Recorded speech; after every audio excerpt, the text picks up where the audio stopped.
Here we go. The red light is on. Looking forward to this little sort of mixology with my good mate across the pond. It's Rod J BeerVentures. How you doing, buddy? Yay. What is going on? This has been a long time coming. So thanks for the invite to come on to the channel. It's been a while. And you're more than welcome, mate. You're more than welcome. Always nice to connect back up with you, mate. We go back quite a while now, don't we, doing all this Yeah, I think we both started around the same time pretty much. So both of us will be going into 6 years, I think, this year. So it'll be the end of this year. Yeah, 6 years. It's crazy. Yeah, you're one of the first guys that I reached out to. From that side of the pond, and here we are. You know, 5 years later, we're looking up, mate. So, we've seen some people come and go too. So yeah. Most definitely. If you'd like to do the honours, Rod, of introducing the beers, mate, that we're going to be blending. Okay. Well, the first one I have here, we'll go with the smaller before the bigger, right? So it's the Westmalle Double. Let me get that right there. Trap as hell. Oh, your label's a little bit different there. Neat. Yeah, it's actually done Rick brand on the double. And then we have the Westmalle Triple. There you go. And it's going to be a little bit different because we're going to be blending them together for what Dean brought to my attention, the TrippTrapp. So yeah, that'll be a nice experience here. And as Dean knows, I do love Belgian ales, so this will be fun. That's why I thought I'd reach out to you, because I know we've got a little bit of a fondness for beers that come out of that country. So it's nice to, for us to sort of collab together on this and see how it goes. It's an intriguing blend of beers, and I was just saying to Rod before we went live about it that two classic old school beers get blended together to make this beer, and it's not kind of like frowned upon because it's traditional stuff and it's been like sort of you're making a Frankenstein beer almost, but let's run with it. I mean, they serve it in the cafe over in Westmalle at the Abbey, so it's on the menu there.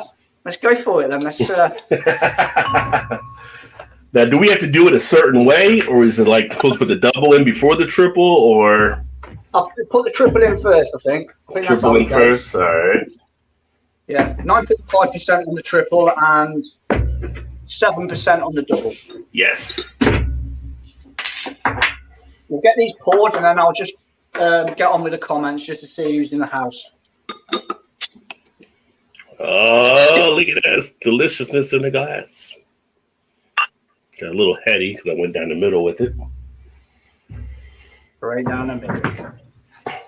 Let it settle for a bit. Look at that. Okay. I thought I had a Westmalle glass. I was kind of disappointed. I thought for sure I had one, but I didn't, so I grabbed one of my snifter glasses. That'll do. As long as they ain't got an hole in the bottom, mate. Well, I was going to use one of my other Abbey glasses, and I like to, keep it hashtag proper glassware. So, if we're going to focus on one. Wow. Right, okay then. Give it a little darkness there. Interesting. I'm looking forward to this. Well, it's kind of funny because you contrast the pours, because on mine I just went straight down the middle on this one to get like a little bit more of the headiness open up, but you went the side and down the middle, and then you can see the difference. But having a nice head on these beers is great for opening up the aromas and the notes of everything. Definitely. We've got a reddish hue to it, isn't it still? Yeah, it does. It does have a reddish hue.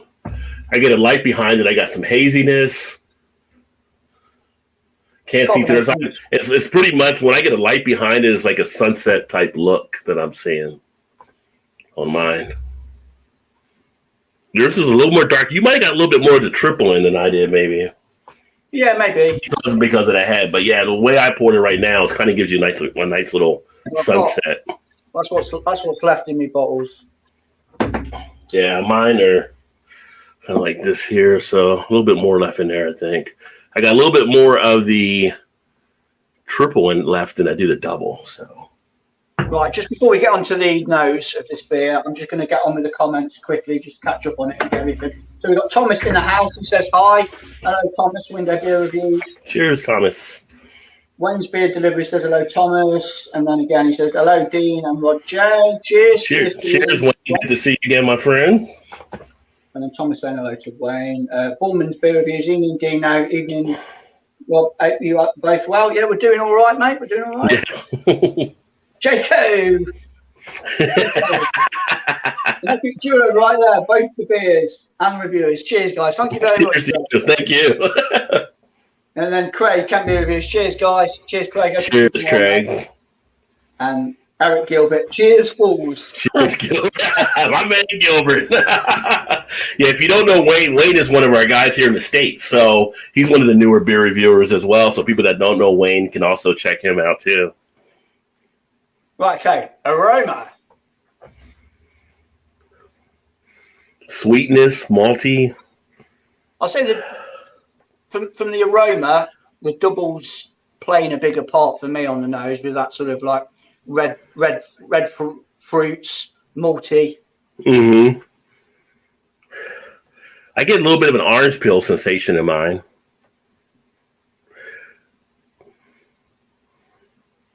Smells really good though. Almost has a little bit of that candy sugar type note too. That candy sweetness is in play. Yeah, that typical Belgian yeasty characteristic. Yeah, it smells good. It smells good. Yeah. Cheers. Smells real good.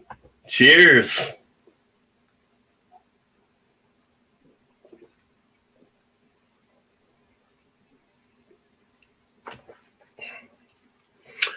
Oh, that's good. That works. That works, doesn't it? Relaxes in the mouth ever so nicely. You get a nice layering of the flavors. A little bit of that mix makes a syrupy type texture. Lays on the tongue and kind of sticks and just lays there. I can really feel it all over the tongue right now. Oh, that's fantastic, that is. It's so smooth. You're literally getting the best of both beers in one glass because you get, for me, that double pushes forward a little bit more, but then you've got that sort of yeasty characteristic from the triple coming into play on the back end for me. Very, very smooth. Get some of the breadiness appeal as well.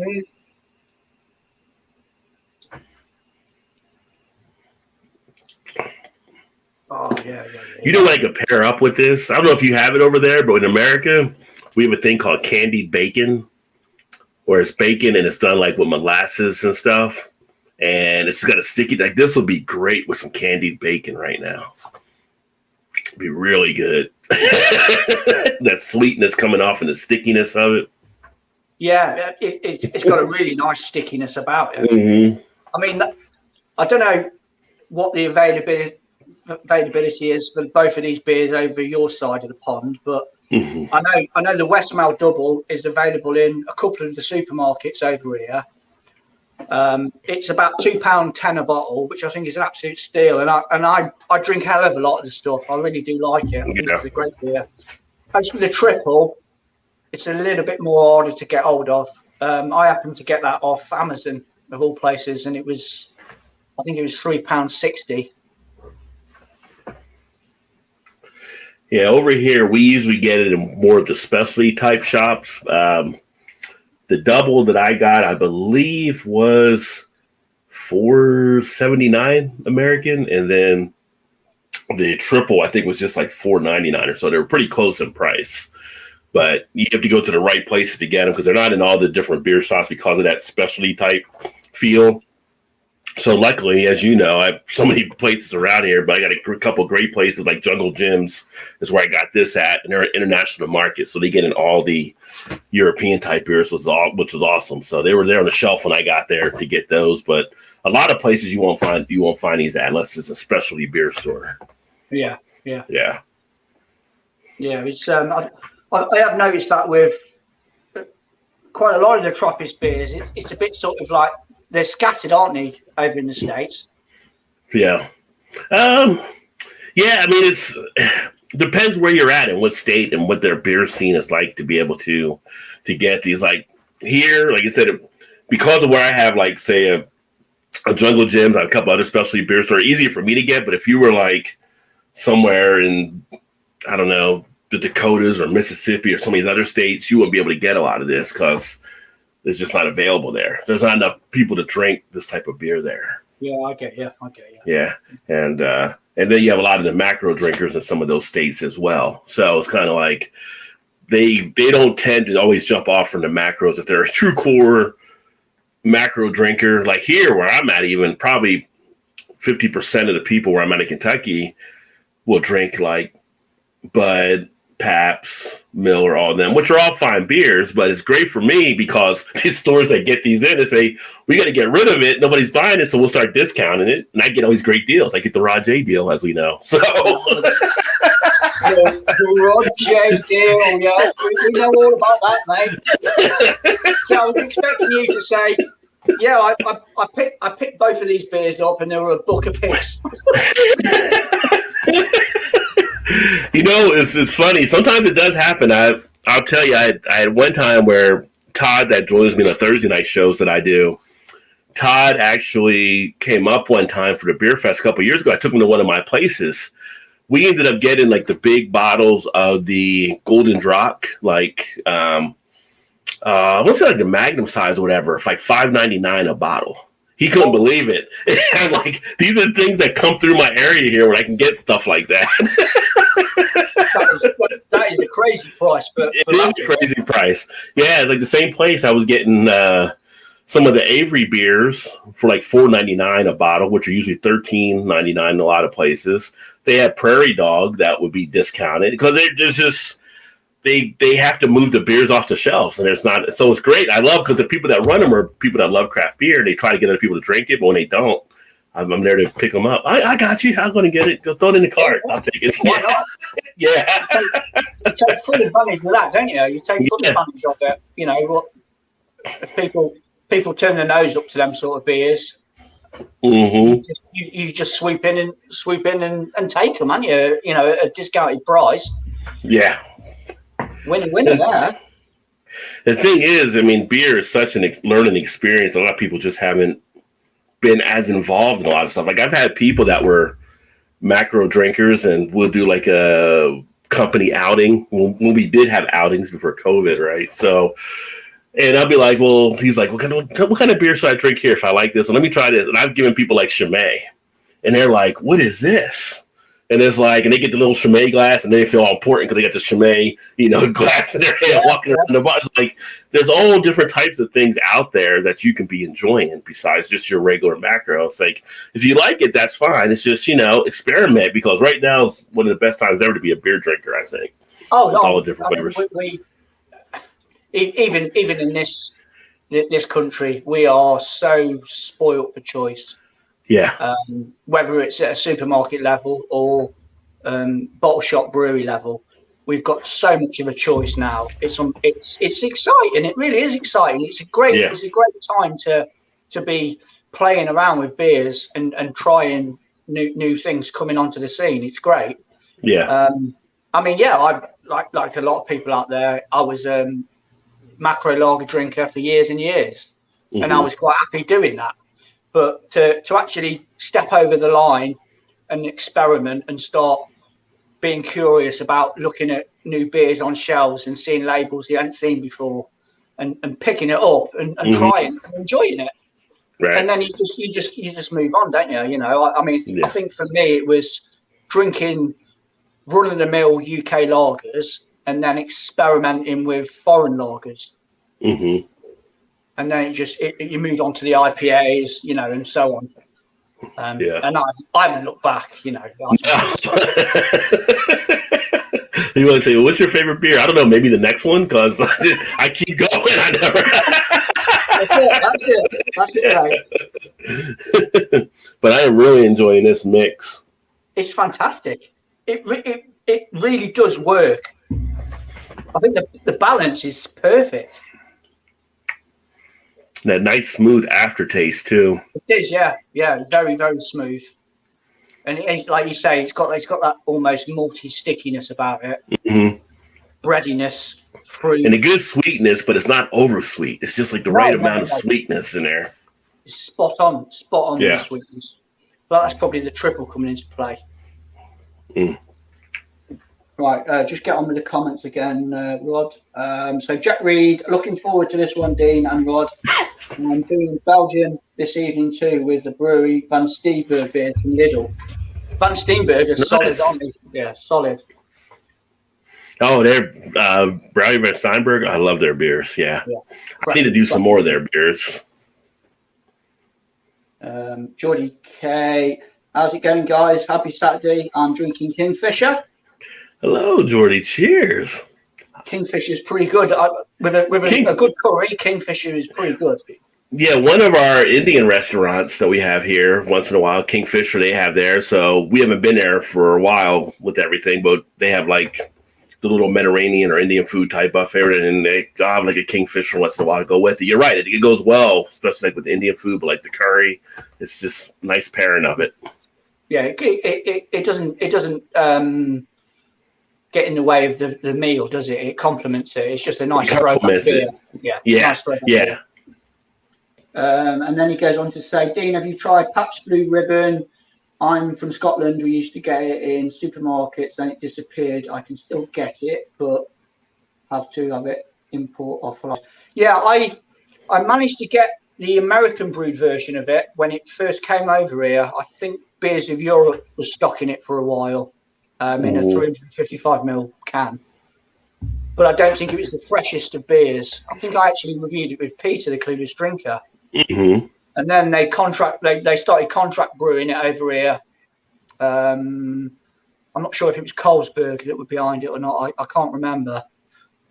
But no, I haven't had that beer for a while, actually. Well, it's funny. Pabst Blue Ribbon, I haven't had one in a while over here, but they actually, over here now, they have the party packs. I don't know if you've seen on any of the media or anything like that, but you can get a 99 pack of Pabst Blue Ribbon. It's a long carton, 99 cans. Yeah, I've seen that in a couple stores there too. And they give you like 3 different types of Pabst Blue Ribbon in it, but it's a long box. It's pretty big, and it's just like, that's way too much Pabst for a party. I feel like you're asking for trouble. We put 99 cans of Pabst Blue Ribbon out. Just hope there's a toilet nearby, that's all, isn't it?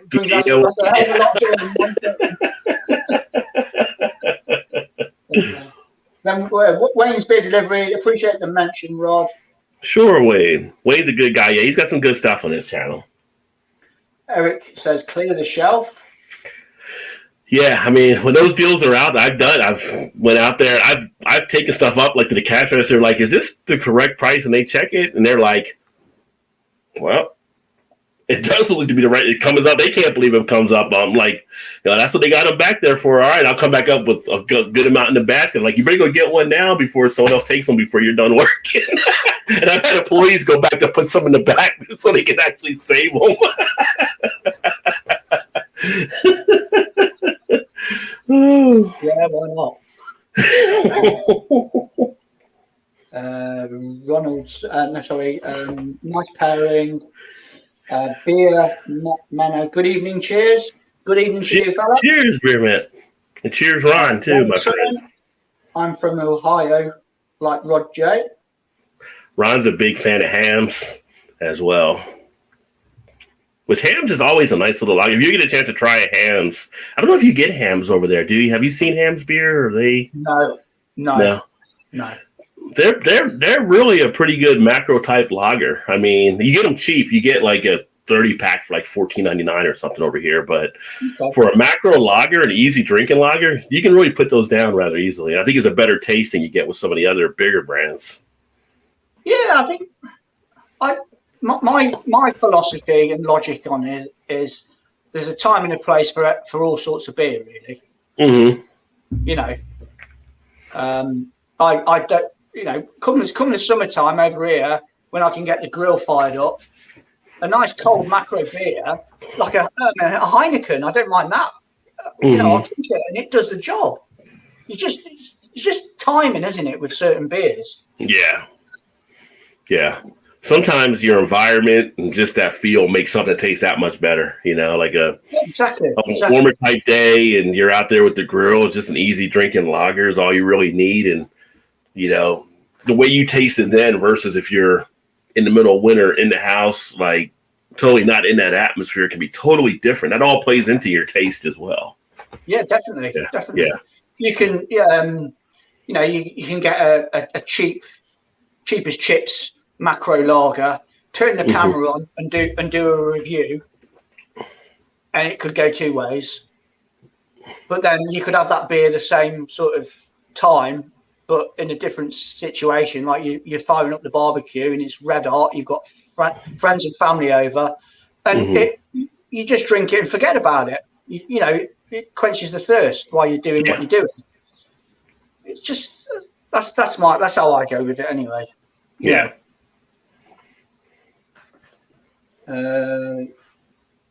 Beer Mano. I'm drinking a North Sea IPA from Yopan. I think they're Dutch, aren't they? Huh. Name rings a bell. And then James Snell. I'm drinking Carlsberg Sour. Is Carlsberg Sour a flavor, or was he saying Carlsberg sorry?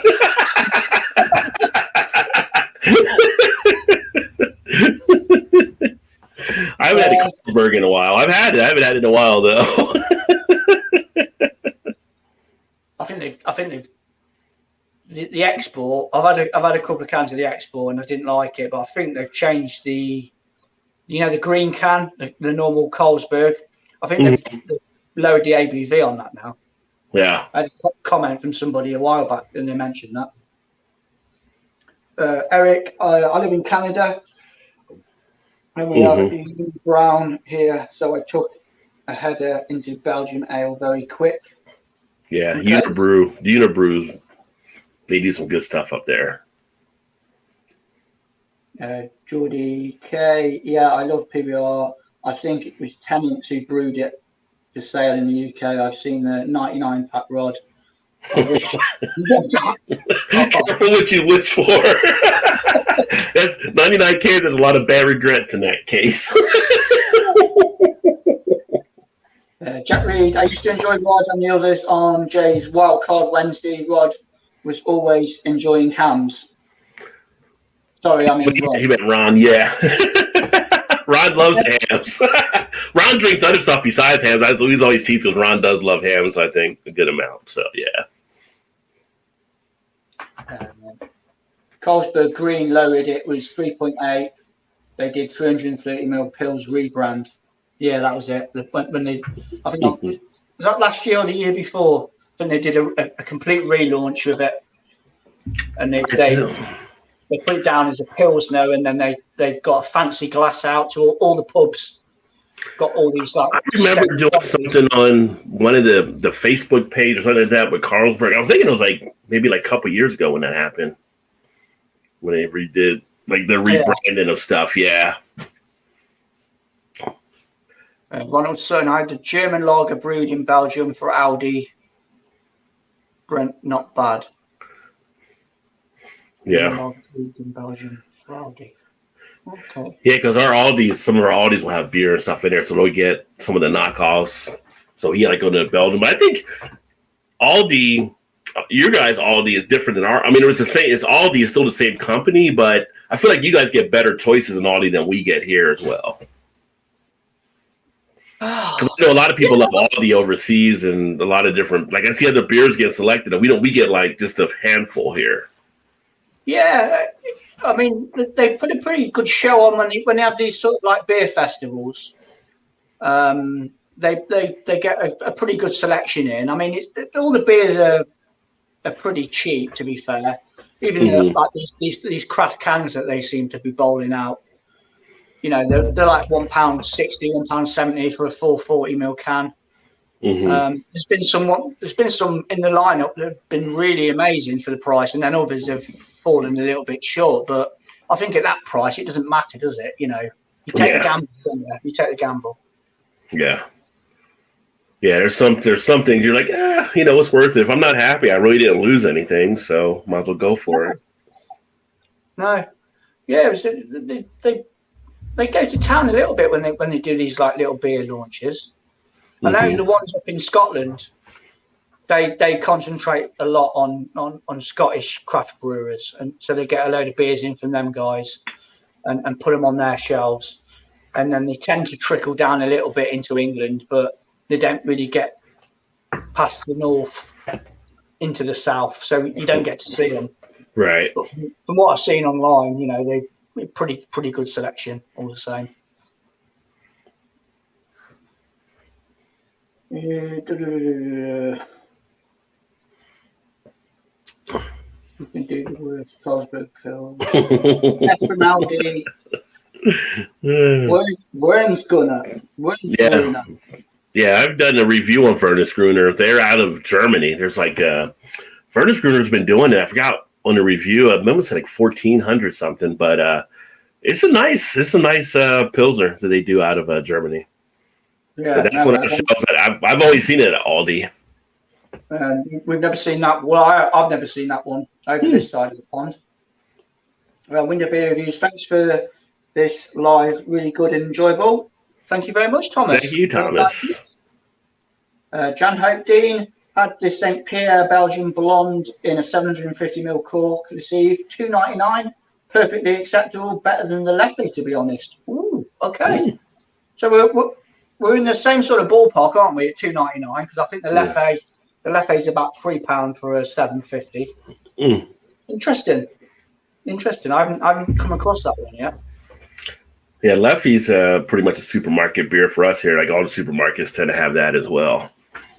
Yeah, you can get little 4-packs of the blonde and the brew, and then you can get the 750 bottles, the blonde and the brewed for like £3. Yeah, it's not a bad beer. Again, it's for the volume of beer you get in for the price. I don't think it's too bad, to be honest. Yeah. I would say the cool thing about the Westmalle bottle we didn't mention earlier that I like, at least on mine, it has the bottling date and the best before date. Because I'm always big about breweries having dates on their stuff. So I like they give you both of them. Yeah, we've got that on mine as well, on both. Yeah. Yeah. It's like when I see a brewery doesn't have a date on there, it's like, I don't know. I feel like every brewery should have a date on there now at this point. It's kind of like that's best for the consumer to know so they know what they're getting. So, yeah, I always thought it was a legal requirement to have that information on. I mean, it was the ABV for you guys as well, where you don't have to declare that. We have some breweries that don't put an ABV on there, which is crazy to me. Because I've seen some breweries that have had like a bigger ABV type beer, but ABV is not listed on there. I feel like that all should be ABV and date, and then you can use the style. Those are 3 things that should be on every bottle. Yeah, so that people can get a better idea of what they're buying and what they're drinking. That to me, that's bare bones information, though, isn't it? Mm-hmm. It is. You need that stuff on there. I mean, dates, definitely dates. Yeah. They could be palming anything off on you, couldn't they? Yeah. And I mean, unless like you and me and some of the people that do the beer stuff, it's kind of like we know certain styles and we know, roughly, things can last for a number of years. You get like an imperial stout and it's 13%. You can hold that for a few years, most likely, right? But there's certain styles out there you don't know which you can hold for so long. There might people are like, they get a beer, they don't know what the date or thing may be, and then it's like it gets up coming out, they drink it, and they're like, well, this tastes like crap or whatever, and they don't want to drink it anymore, or they go back to maybe they were drinking macro or something else, and it's like that's because they were given a bad product. Like if they were given the product where it was supposed to be given, and they had a better idea, it'd be more acceptable, for them. Because there are people that get like, we had a thing one time with Eric on the show. He got a 6-year-old Brooklyn beer from a store he bought. 6 years old, and it was a 6 years old. It was Brooklyn Bruins IPA or something. It was something not meant to be 6 years old, and it was like he pours like is that supposed to be fermented in the bottle? Because you can see the chunks on the screen. He's like, so he tried it. He's like, oh, this is not good. Like, but he looked at the date. It was 6 years old in this store. So the store was selling a 6-year-old product.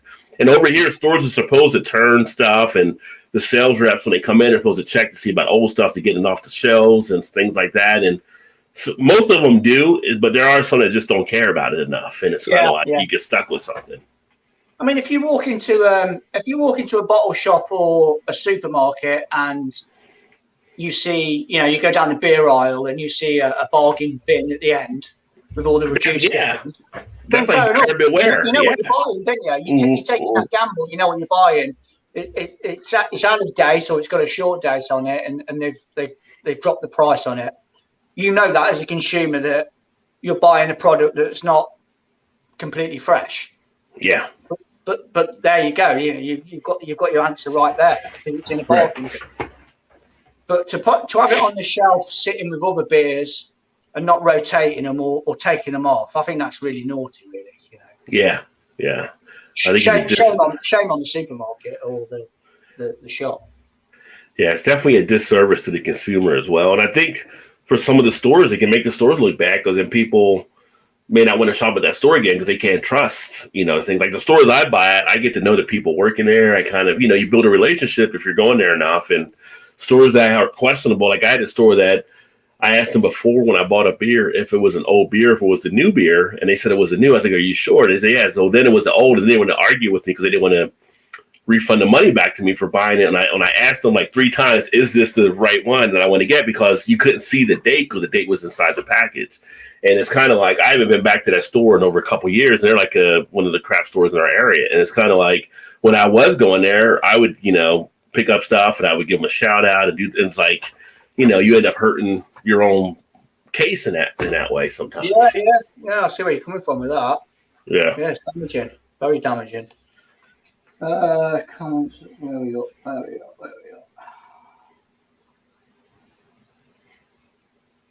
I don't know if they're still there, but Tesco's was selling the UK brewed PBR Carlsberg brew, Brooklyn Lager, which is very good, I think. I'd probably go for Brooklyn. Jack out of the other ones. Brooklyn Lager. Brooklyn Lager is pretty decent over here. Brooklyn Lager. Yeah, it's consistent as well, isn't it? Like the Boston Lager as well. That's a consistent beer over here. Yeah, they have. We were talking the other day, me and a few people. Garrett Oliver's their head brewer there, and his reputation is impeccable. In the brewing industry here, so they always put out good products, that kind of pass the test with him. I mean, like the situation Eric had was just one of them more of just sitting around in the store somewhere. But I feel like you can always get a nice feel with the Brooklyn beers. Yeah.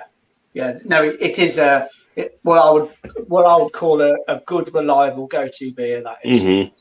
It won't let you down. That beer won't let you down. John Ho, Dean, this St. Pierre Blonde. Yeah, no, I've said that. Geordie K, let's give you guys a like. Thank you very much. Thank you. Vorstein is my favourite pills, but I wish they had it in cans. I do like a good Vorsteiner. What's going on? Yeah, again, that's a solid German beer. That is in a supermarket. I think Aldi were knocking that out. I think you could get a 12-pack for about £10, £12. Yeah. 3 30ml bottles. Yeah. I think it's pretty good price. I've just found out the grocery store near me called Lowe's makes their own beer. Picked up one of their lagers. I hope it's good. Yeah.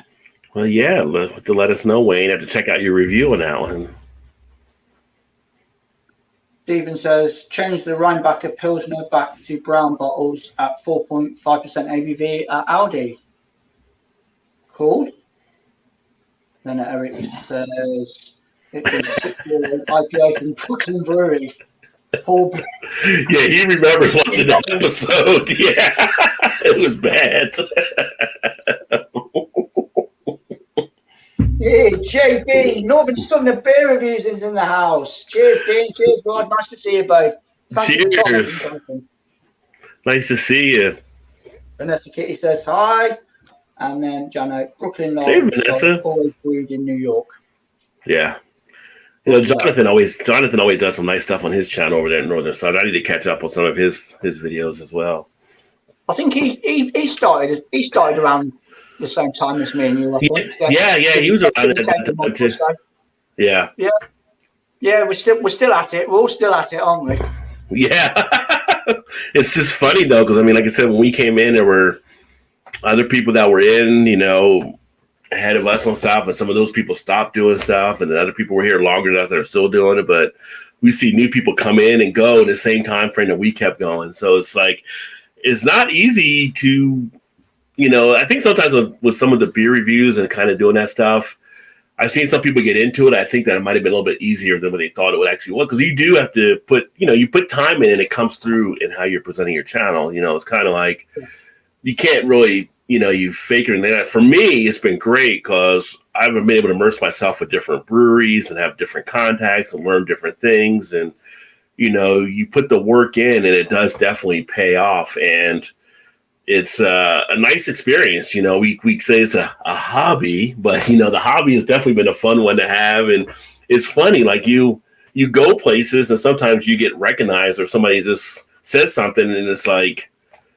you're surprised still. We were talking about that earlier. Sometimes you're humble when people actually know who you are. Like, I've been to some of the breweries and I go, yeah, we watch your show here and then blah, blah, blah over on YouTube. Like, really? Like, you know, like, and then you're a little nervous there because you're like, you're at a brewery, like, what do you know, you're wondering what did you say about their beer that they might be like, but it happens. It's great. It's a great thing. And if you put the time and stuff in it, it's like anything, it can almost become like almost another type of job if you let it. So like, yeah, I know you had to back away at times. I've had to back away at times. I think that's why we were able to keep going. We were able to take breaks and we needed to take breaks and stuff. Yeah. So, but I enjoy it. It's just freaking awesome. So.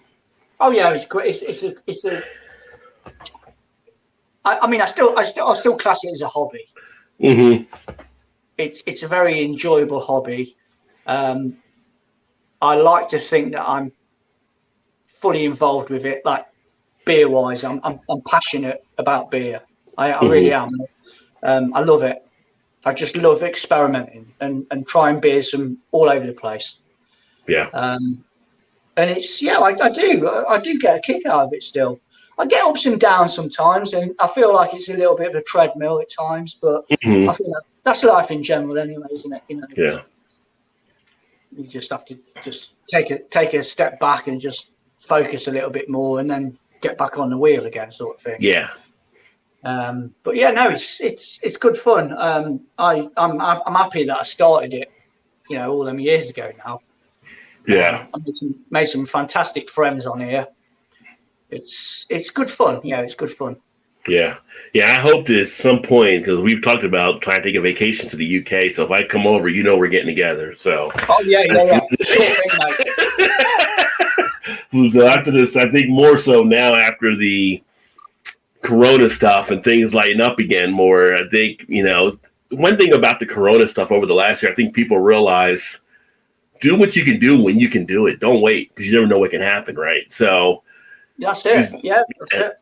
So now you have to say, well, when things open up, would love to get over there, you know, see you, see Harry, see, you know, Craig, all the guys, you know, maybe see Jonathan as well. And just to get around and just to do the stuff when you can actually do it. Because if you wait, there's no guarantee you're going to get around back to doing this stuff. So I think as soon as they lift all these restrictions, I think there will be a massive surge of people wanting to do all them sort of things. Because it has really, really been missed. It's a proper eye opener to not have, you know, not to be able to sort of, I don't know, get your jacket on and say I'm popping down the pub for a quick sort of couple of pints. You know, to have that taken away from you, it's a blooming shock, you know, and for it to go on for this long as well. People are so going to be chomping at the bit when they finally sort of lift the doors back up again and allow people to go in. Yeah. And hopefully, touch wood, that these pubs can stay open and survive it. Yeah. Yeah. That'd be the key thing there. Like a few months back, Paul from PA Brew News, he had came through, and because we were being careful with some of the precautions, I wasn't able to meet with him. I talked to him and told him some good places to get some beer and stuff when he was passing through and stuff. But it's like, I wanted to be out there to meet with them, but we had to be careful with everything that was happening and stuff, because it's just like no one really knows who may have been carrying something at that point, and no one wants to be that guy to bring it back to the family, right? So it was kind of like he understood and we couldn't get together and stuff, and it was just like, man, to have those days back would have been great, because we would have grabbed some beers and had some great stories, and we'd have been able to share some good things there. Yeah. So, yeah. I mean, hopefully, as for society in general, it will be an eye-opener and make people realise not to take things for granted, you know, and just expect things to be there when you want them and when you need them. Yeah. So I think people will appreciate it a hell of a lot more when they go back into, shall we say, normal life. Yeah. Let's hope so, anyway. Let's hope so. Right, comments. Brooklyn Naranjito in own bargains at the minute. £6 for 12 cans. That's pretty good price. Yeah. Yeah, I think I've had that before, Naranjito. That's pretty good, isn't it? Yeah, £6. I mean, yeah, 12 cans for £6. You can't really argue with that. Is that a Rod J deal stamp worthy of it? I would comfortably group that into a Rod J deal. Northern Southern Beverage, Jonathan, it's a fantastic hobby and it's great to know people. I love just chugging along doing it. That's it, man. Yeah. Just plod along. Don't set your bar too high, and just do it. And I think my logic on it is just do your videos, put them out there, and that's it. Leave it. Yeah. Yeah. Your channel will do whatever it's going to do anyway. You know, right. I just go with the flow with it. I don't tend to push it or anything like that. I can't be bothered with any of that. I just think you do it for the, like, I see some people get frustrated. Oh, I can't get monetized. It's like, if you're out there just trying to do it just to get monetized, you're doing it for the wrong reasons already off the bat. I mean, that comes through. It's like you got to have that energy and you got to want to do what you're actually doing. Like some people try to copy other people and do stuff, and you can tell when it's not sincere. But that's like the one thing I always enjoyed about your channel. When the first time I started watching, is like your passion always comes through. And that's why I told you like years ago, I was like, if we ever play poker together, I know how to read you because you don't. Yeah. I remember you saying that now.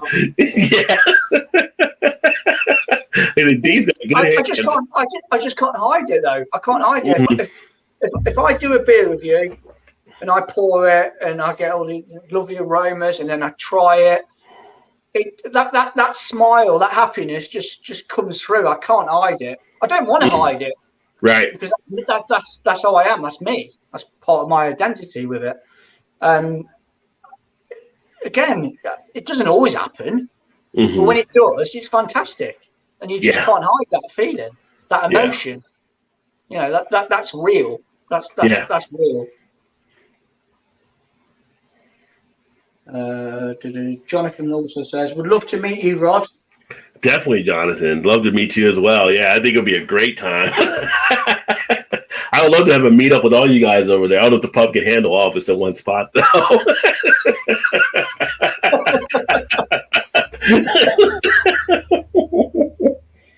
John, it's apparent illegal, surely it's an affront at the very least. Indulge me with that. Was that it's abhorrent, illegal, surely it's an affront at the very least? Which one was that one about? Is that about the shop selling beers? Maybe, I don't know. Old beers. Maybe with the deal. Yeah, could be. Good evening, guys. How are we doing? Cheers. Doing all right. I've just poured my second half of my. Yeah, I've got mine all in here too. Yeah, it's and get some nice, lovely lacing on the glass too. If people didn't see that there, as it goes down. As a mixed, a blended beer goes, that is absolutely spot on. Yeah, If you're a Belgian ale lover, I mean, that's it right there. You know, that's, as they used to say back in the day, the bee's knees. So, yeah, definitely. I just think it elevates. I love this double. I really do love that. As it is on its own, it is an absolutely cracking double. I've had the triple before on its own as well, and again, it's a classic triple. But when you bang them together and pour it in there, wow, it works. It's like someone spilling the chocolate in the peanut butter and making Reese's, right? It's just like, where has this been all my life? And there's no inkling of the ABV, is there? Doing a 7% double and a 9.5% triple, it doesn't taste boozy to me anyway. Not at all. No. Very, very smooth and soft. And yeah, that stickiness is. And the duration of it is great because, you know, as we're talking, I mean, we've only had the 2 beers, right? And we've been talking like just over 45 minutes or so. And you don't feel that rush. You don't feel that urgency because the flavors last with you so long. So as you're talking, it's still kicking up everything in the mouth, and you can just take your time with it and enjoy it, which is real nice. Yeah. It's just a nice sit back and relax sort of beer. Yeah. Like Rod said, all them flavors seem to hang around, and that stickiness, that almost syrupy stickiness, maltiness, just lingers and lingers and lingers. Yeah. It coats the palate lovely, and it lasts. Yeah. Yeah, fantastic. Where are we?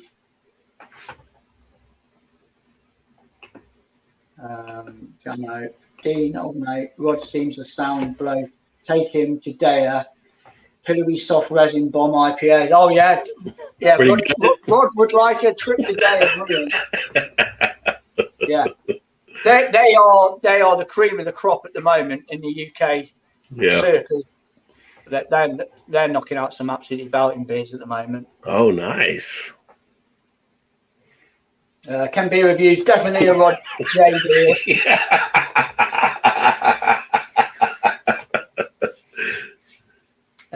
Thomas, Window Beer Reviews, do your own thing when it comes to YouTube. All that matters is that you have fun. Exactly that. Indeed. I've always said there is a beer reviewer for everybody, and there is. You know, we've got so much variation nowadays, and you've got a lot of new people dipping their toes into the water and trying it. And fair play to them. Fair play. I hope the longevity lasts with it as well, and it's not like a fad.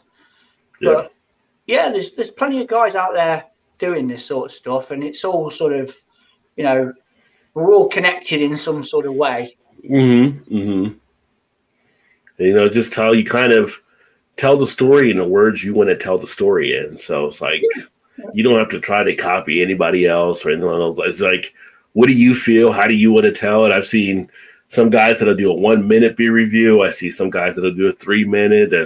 You know, our buddy James, he does like 20 minutes. It's like all about whatever you want to bring and tell it in your own way and provide what you want to have around that, because that becomes your image there with YouTube. It becomes who you are, and people will learn to expect that, and people will love you for that watch your stuff too. So I just think, like I said, I've seen people try to copy people. And when they try to copy people, you can just tell. It's like, why are you copying so-and-so? Just, you know, do your own thing type situation. Yeah. You've got to go into that your own groove, haven't you? I mean, I know you've said before when this might have been the early days when we first started talking to each other, and you were quite comfortable in front of camera and talking because you had the background before with DJing that you were doing before. Back in my background, I was like a radio DJ or a DJ at like some of the parties and stuff that we do. I was used to kind of being in that stage presence. Plus, my whole background has been in sales, so I was always used to talking to people and being kind of out there. And I've given presentations where I have like 500 plus people in a room that I'm talking to, you know, giving a presentation on. So for me, that comfortability was there a little bit more than what it might be for someone else that jumps on YouTube for the first time. They're not used to being in front of the camera. So, you know, we all have our different backgrounds, so we all bring something different because of our backgrounds and stuff too. I mean, I've seen some funny guys that do beer reviews that have me cracking up through their beer review because they bring such a good sense of humor to them. So it's just a matter of whatever you have in your toolbox, just go ahead and share it out there and experiment. Like, you know, I started out mainly with the channel doing a lot of the beer reviews, but now I do the beer interviews, or I do the live streams with other people in the pit. I do different things. I do beer news items. Like I'm going to be doing a couple of beer news items this weekend on stuff. So it's not always the beer review. It's just whatever moves you, put it out there. Let people share with people and just be you. As long as you're you, everybody will love you for it. Yeah. So. Yeah, it's putting an act on, isn't it? You know, you're turning the camera on for however long you do. I think you've just got to roll with yourself, who you are. I think when you start having to sort of like, I don't know, put an act on or be somebody for that sort of time. I don't know. I can't seem to grasp it for myself. Yeah. Difficult. I think that's what ends up coming through fake sometimes. You know, the thing that I try to do on my channel as well is the interaction. You know, I'll have times for different videos or different things I'll post, like on the community tab, and, you know, what do you want to see? How can I best do things here? What are you looking for? Like I always ask people, you know, if there's other beers you want me to try, let me know so I can try to find those as well. Or what else is stuff do you want to talk about? And you have to make it, people forget sometimes, like YouTube is still social media, which means it's still interactive. Like I've seen some people do streams and they never answer the comments. And then it's like, well, you're defeating the purpose of doing a live stream, because that's when you want to interact with everybody, right? Yeah. You want to be able to do that. And then they're like, well, nobody watches my live streams. Well, you never talk to anybody when they watch. So why would they watch it? You know, it's just, you got to be conscious about all the different stuff that you're doing. And talking to comments, we'll go back to segue.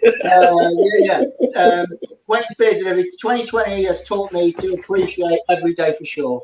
Yeah, exactly. Life's too short anyway. You know, without a pandemic or not, life is too short. And grab it by the horns, really, and just and go for the ride. Because soon, you know, time waits for no man. No. I mean, tell people, you know, two things undefeated: Mother Nature and Father Time. So do what you can. You just got to roll with that, haven't you? Just roll with it. Jonathan, monetization is no way a priority for me. The love of beer is a brilliant beer that makes up for it. Yeah, that's fair dues, mate. I mean, the only reason I'm monetized is, as you well know, Jonathan, beer's not cheap. No, it's not. If I can get a little bit back from a multi-corporation like blooming Google, they ain't going to miss a few quid, are they? You know, I'm never going to be able to quit my job with the money I get from it, but I wouldn't want to anyway. But just to get a little bit back once a month and feed it back into the channel for beer.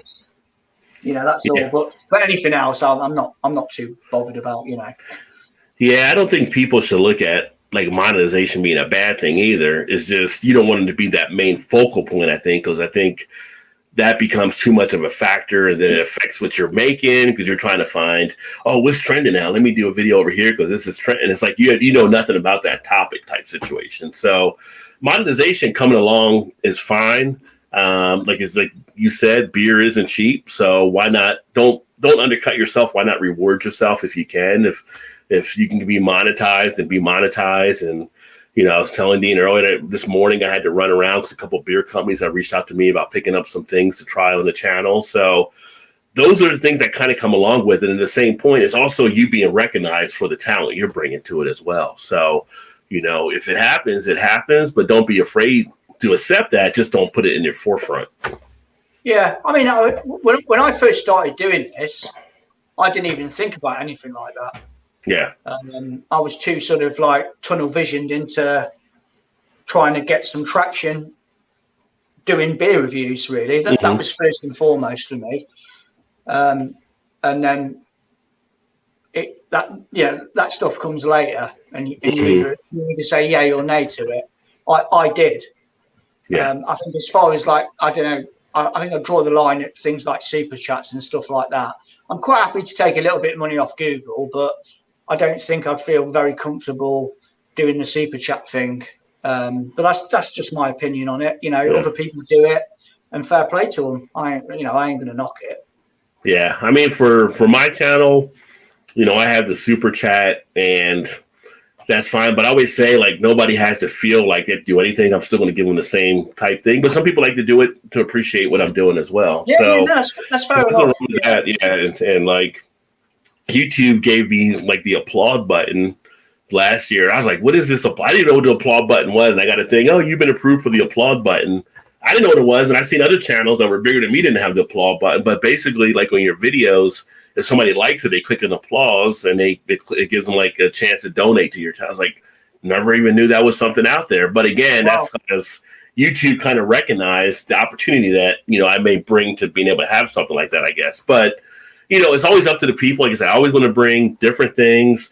On my channel, you can get memberships where you can be a member to the channel and stuff, and I'll do other stuff outside there as well. Like if you've got like, a YouTube channel, try and do a shout out or things like that. But at the same point, I'm still going to give a shout out. It's like when I was talking to my friend Wayne here, I mean, I'll call out Wayne as having a great channel. It doesn't feel like you're obligated to do anything. That's the whole thing. Like if you want to, that's fine. Like you said, it goes back into the beer fund.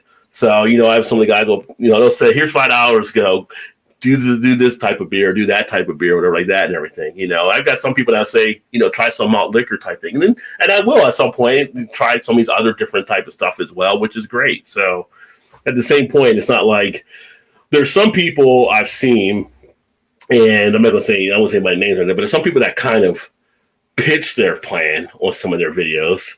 And I'm like, that's not me. Like, I'm not going to sit there and pitch, well, if you do blah, blah, blah, you get this. Like, kind of like an infomercial. Well, at this level, we'll give you this. But at this level, you get that. But you also get this. If you go one more level higher, you get all included, blah, blah, blah. And we'll send you a set of 2. Like, I don't do stuff like that. I think that's over the top. But there are some people that do that for their channels. So. It sounds like an headache to me, to be fair. All that. Exactly. I've got no game plan. I've got no game plan for this. I never have done. I just let it do what it does. That's right. Yeah. And like I said, like you said, Google. I've had companies that reach out to provide stuff as well, and then that's fine. And reach out and provide something, take a look at it, and be more than happy to talk about it. And as I tell them, I'll give it a fair look and all that kind of stuff. And I've got a brewery coming on Monday night that I'm going to be doing an interview with, and they sent me a couple of beers to actually try and it's like, I told them, you don't have to send me anything. I'm just happy you're coming on the channel so we can talk about your beer. But they wanted to send something as well. So if things happen. Yeah. I mean, you're a fool if you say no to stuff like that. And I know in the past I've had like certain beer mails from brewers and stuff like that. I mean, if they come to you and start knocking on your door saying, we've noticed you, will you review some of our beers for us? I think you're a fool to say no. Yeah. I haven't met that guy yet that did say no. I've been curious who that guy is, but I haven't met him yet. That one that says no. Yeah. I've never said no in the past. Yeah. I've had an email from a brewery and they've said, we want to send you a gift pack. Mm-hmm. I've said yes to it. Yeah. I mean, the only thing I tell them, I say, yes, I'll do it. I always tell them, but I'm going to give a fair review on it. And they're like, oh, that's fine. That's what we expect. And, that's what I do. Thomas, Window Beer Reviews. I gladly accept the crown for worst beer YouTuber. No. No, definitely not, mate. No.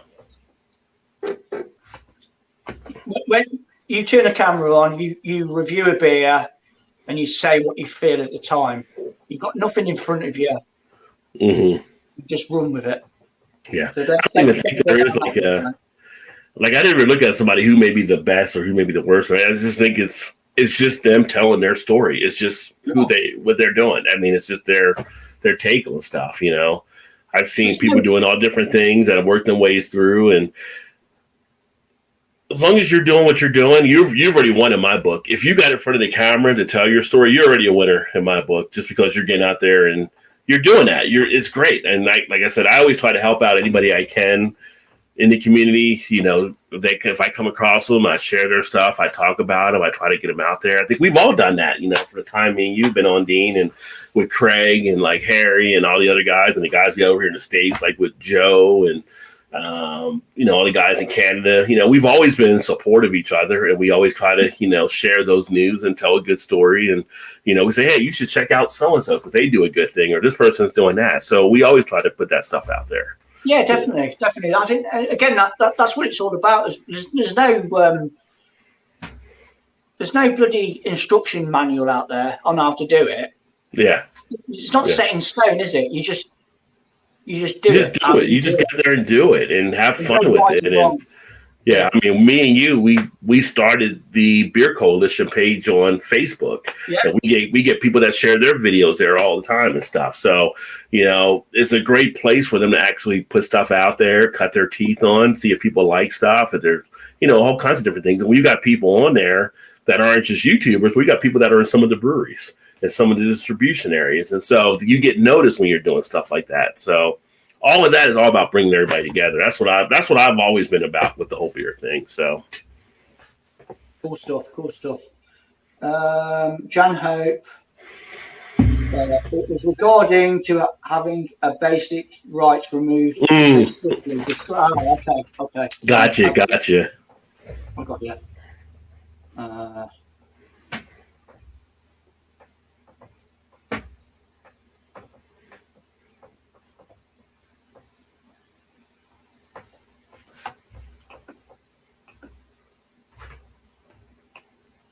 I do apologise to you lot out there that are actually watching at the moment, because what I'm doing is I'm streaming off my phone, but I'm using my laptop for the comments. So I do apologise, because it's a bit of a go slow sort of device at the moment.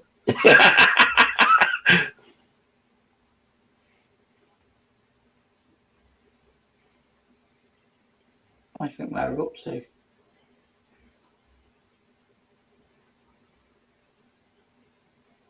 Thomas, you're a great bloke and you're a great reviewer. That's from Jonathan. I'll second that.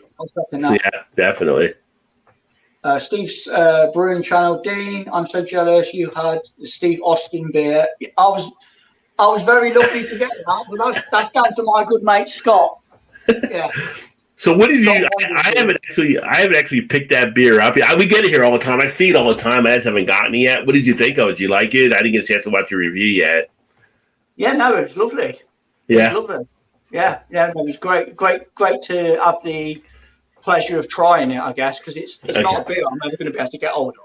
Is it hard to get a hold of over there then? Like nobody's really as much? That was all down to Shark Home Brewing that sent a batch of the beers over, and then Scott kindly distributed them to a few other guys to try out. So it was a good beer.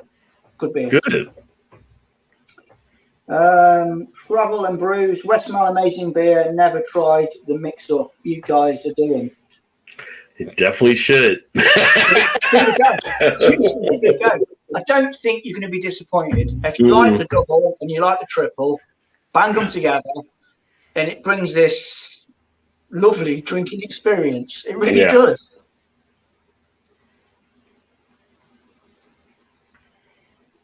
It's a tasty mix. It is. It just works.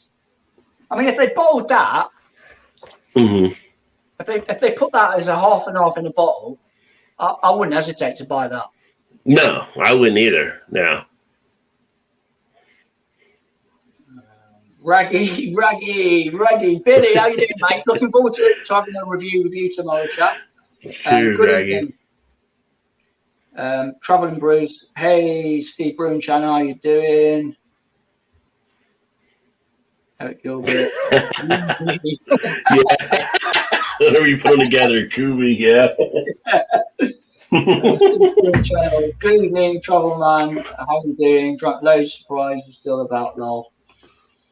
Traveling Brews, mate. I thought I'd be out, but still going everywhere else. Drink. Haha. Love the US UK connection. Awesome guys. Thanks, Rick. Raggy is awesome. I catch Raggy's videos, and actually, I found Raggy because of Paul.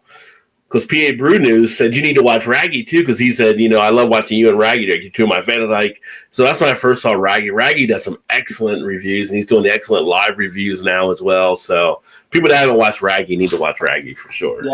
Yeah. I'm looking forward to seeing you guys tomorrow. You're doing tomorrow, right? Yeah. For you too. Yeah. Tomorrow it'll be about 4:00 UK time. Okay, so that'll be 11 my time. Oh, 11. Yeah. 5 hours, yeah. Yeah, our first review together, so that'll be good. Looking forward to it. Drinking a Theakston Old Peculiar traditional English ale, and having a chinwag and interacting with guys. So it's nice and simple, no pressure or anything like that. Just a nice bit of interaction, if nothing else.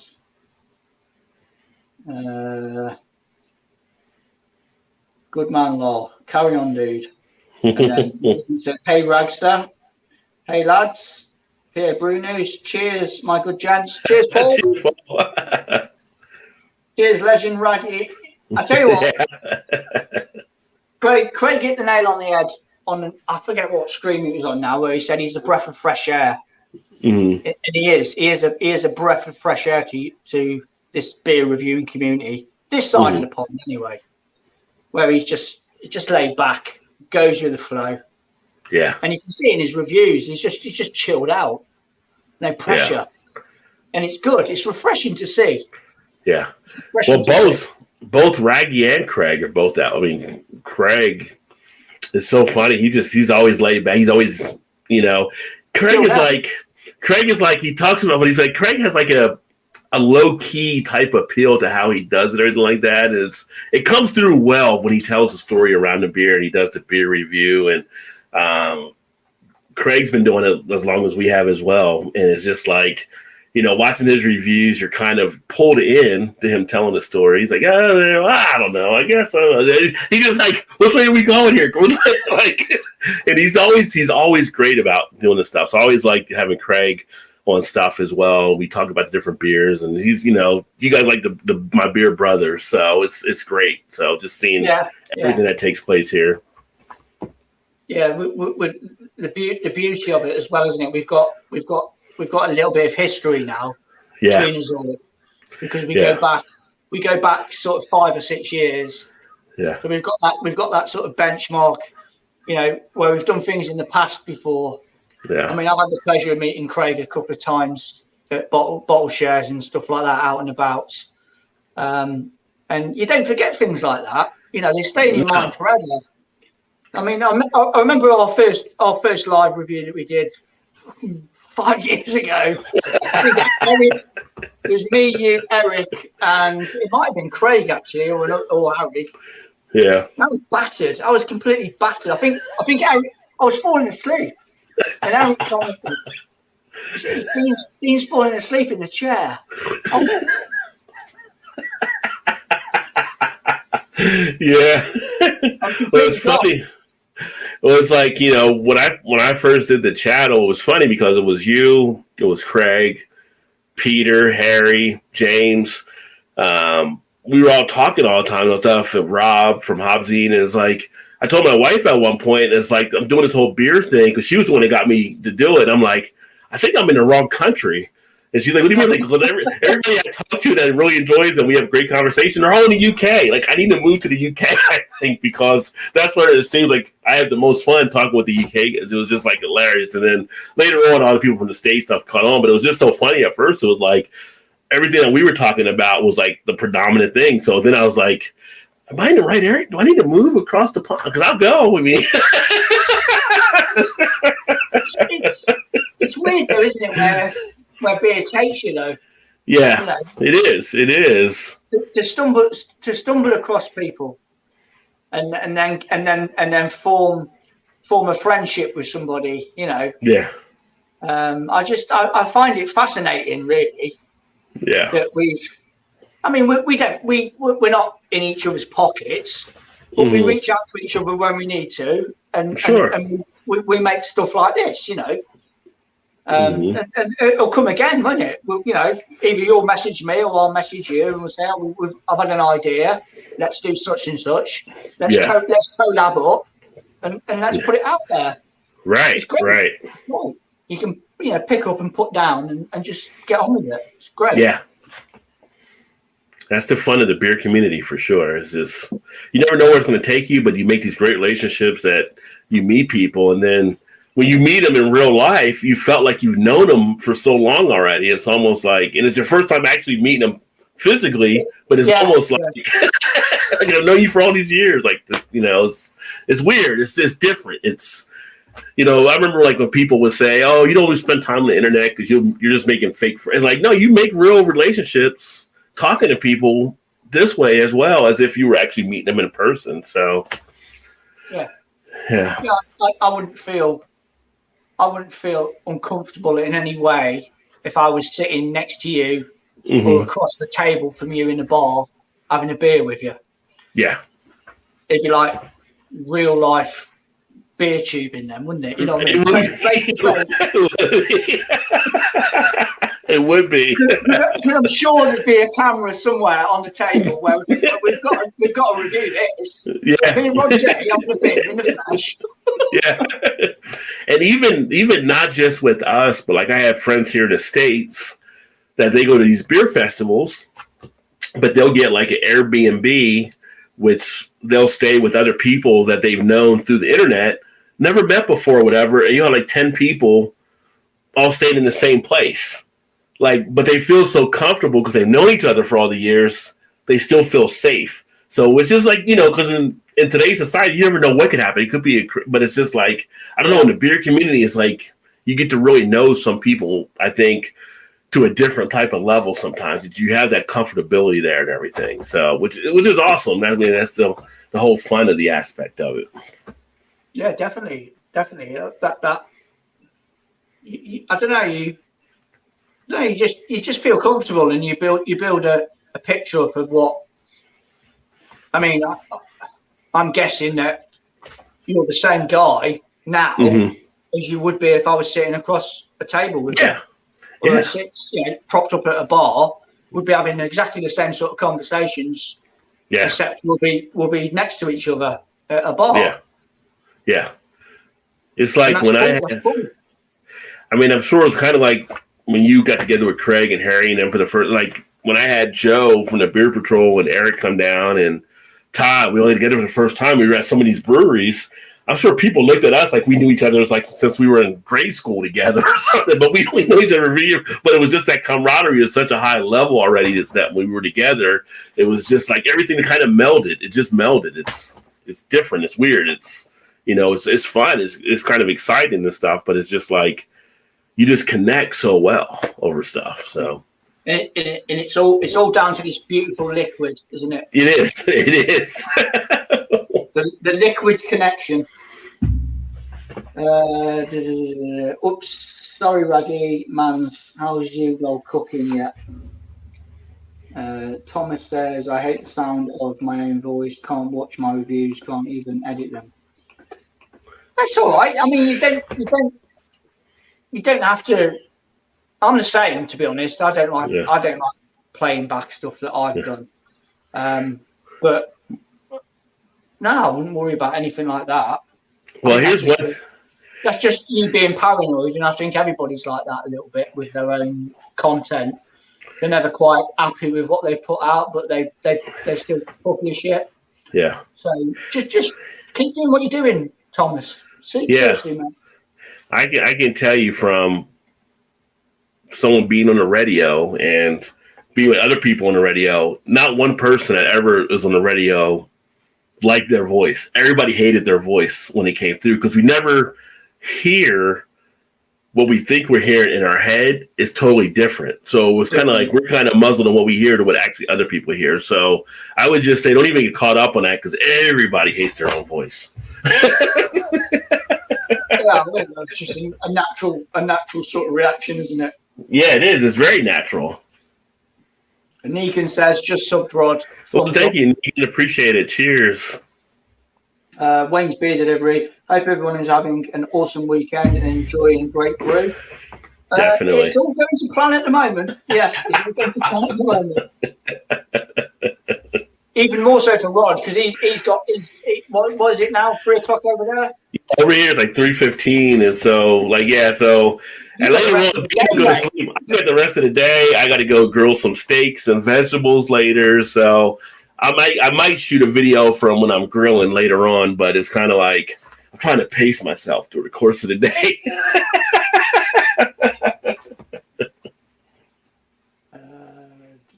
Get back to cooking, William. Raggy's being one. I hate my voice too. Raggy, same thing. Again, yeah. I think it's just how automatic put down on yourself, isn't it? A natural sort of instinct to sort of say, nah, I don't like what I hear, sort of thing.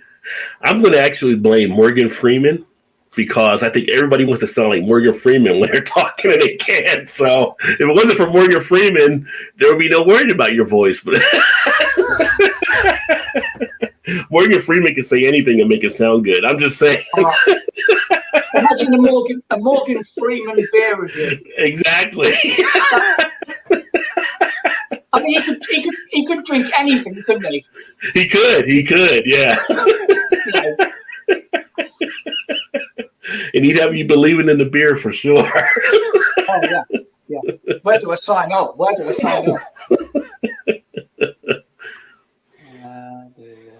Wayne's Beer Delivery, Winterville, Thomas. You have a great reviews. I feel the same, but I've learned how to have fun with it. That's it. Exactly. That's the attitude right there. It's pointless. It's pointless puffing your chest out and just saying a load of bullshit. Yeah. Just be yourself. You make a mistake, Yeah. You put your own. That's you just move, how it is. you move through it. Yeah. Yeah. It's kind of like it's tough. Like you do a lot of the live stuff, for instance, like you expect something may happen or whatever. It's like you just have to work your way through it. I've had stuff doing live where things will happen. You pop a bottle open and the beer starts to spill out. Like you weren't expecting to do that, but you're live. So what are you going to do? You have to just work right through it or whatever. Yeah. So that's just how it is. It is.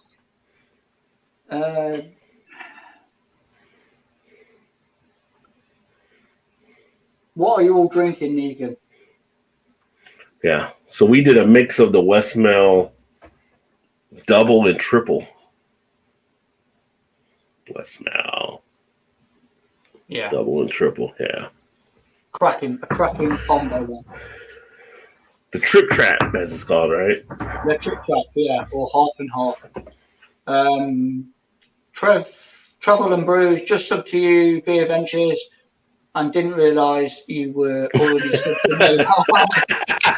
Well, thanks, Travel and Brews. Better late than never. Yeah. And then Thomas says, cheers to Wayne's Beer. Nothing now, sobering up. Ooh, Raggy's sobering up at 8:20. Oh. It was at a rough afternoon. No bottle for the house. Negan, staying sober for now. Mercy Beers, Adam, evening chaps. Hope you both well. Cheers, Adam. How you Good doing, to see mate? you, my friend. Hey up, Mersey, Negan. Paul Greenwood. I got Budvar mini keg on the go, and the missus just bought some red Peroni cans. I've never had it before, so a good night ahead. Yeah, Nice. Peroni red is not too bad. I've had the pleasure of trying that before, and I don't think you can go wrong with Budvar. Again, solid beer. Nice little keg of that. That should do you well, mate. I think I've only seen the base Peroni, like the one they're known for. We get that over here at some of our places, and our supermarkets will have it, but I haven't seen anything else outside of it. Interesting. Yeah, they've got a few offshoots. The Peroni red is not too bad, Mm-hmm. and then they do some very like posh sort of almost mini champagne sort of bottles of a couple of variations of a lager, Doppy Malto. I forget the other. I think it's 3 altogether. Not too bad. Wayne's Beer Deliveries. I started my channel because my cousin put this idea in my head. We did local craft beer trade and sent him my way to take on the beers he sent me. So decided why not, and here we are. Nice. Cool stuff. Raggy says, I do agree, beer isn't cheap and it's up to you if the ads help. Buy a few beers and okay, too many ads or crappy though. Yeah, I've never dreamed of peppering my videos with ads. One at the beginning and that's it for me really. I think lives work differently. I think you get one at the beginning, one in the middle and one at the end. But I mean, my videos tend to be about 4 minutes, 5 minutes, and it's just one ad at the start, which is clickable. Mm-hmm. And I'm happy with that formula for me. I think that works for me, to be fair. Yeah. I have no idea. Mine just has them on there. I guess I need to look, but I just put them on there. I mean, nobody's complained or anything, but I don't know if it's too much or not. But I never look at the live because I'm doing the live, so I never get to see how it actually plays out. But yeah, I know some people tend to just absolutely bombard a review with them, and I think it can't be a little bit of a turn off myself. I can't think it's too much. I never get like a lot of stuff from AdSense. It's like, you know, a penny here, a couple pennies there. It's chicken feed at the end of the day. It's not going to change your life. Right, we're not talking that sort of money, are we? You know, it's just it buys a few beers. It buys a few beers, yeah. Evening Negan, Mersey Beers. Ruggy's Beers, Wines and Reviews, Mersey Beers, live at 8:45. French Beer Horse. Hi guys, Scott here from the channel. A little late to the party, but hey, wanted to pop in and check. How's it going? Happy Saturday to both everyone else watching. Cheers, Scott. Good to see you. Scott's over at French Hall. They do some great beer reviews too. So if people aren't familiar with them here in the UK as well, they do a pretty good job going through some stuff. They're part of the Beer Coalition. They're only Beer Coalition sharing things. Yeah, I think I've subbed to them. Yeah. I think I've subbed to them. And anybody that watches that has their YouTube channel, you know, that isn't part of the Beer Coalition on Facebook, that's the page I mentioned earlier that me and Dean has started years ago. If you want to join the Facebook group, feel free to do so, and you can share all kinds of stuff there that you want to share. There's a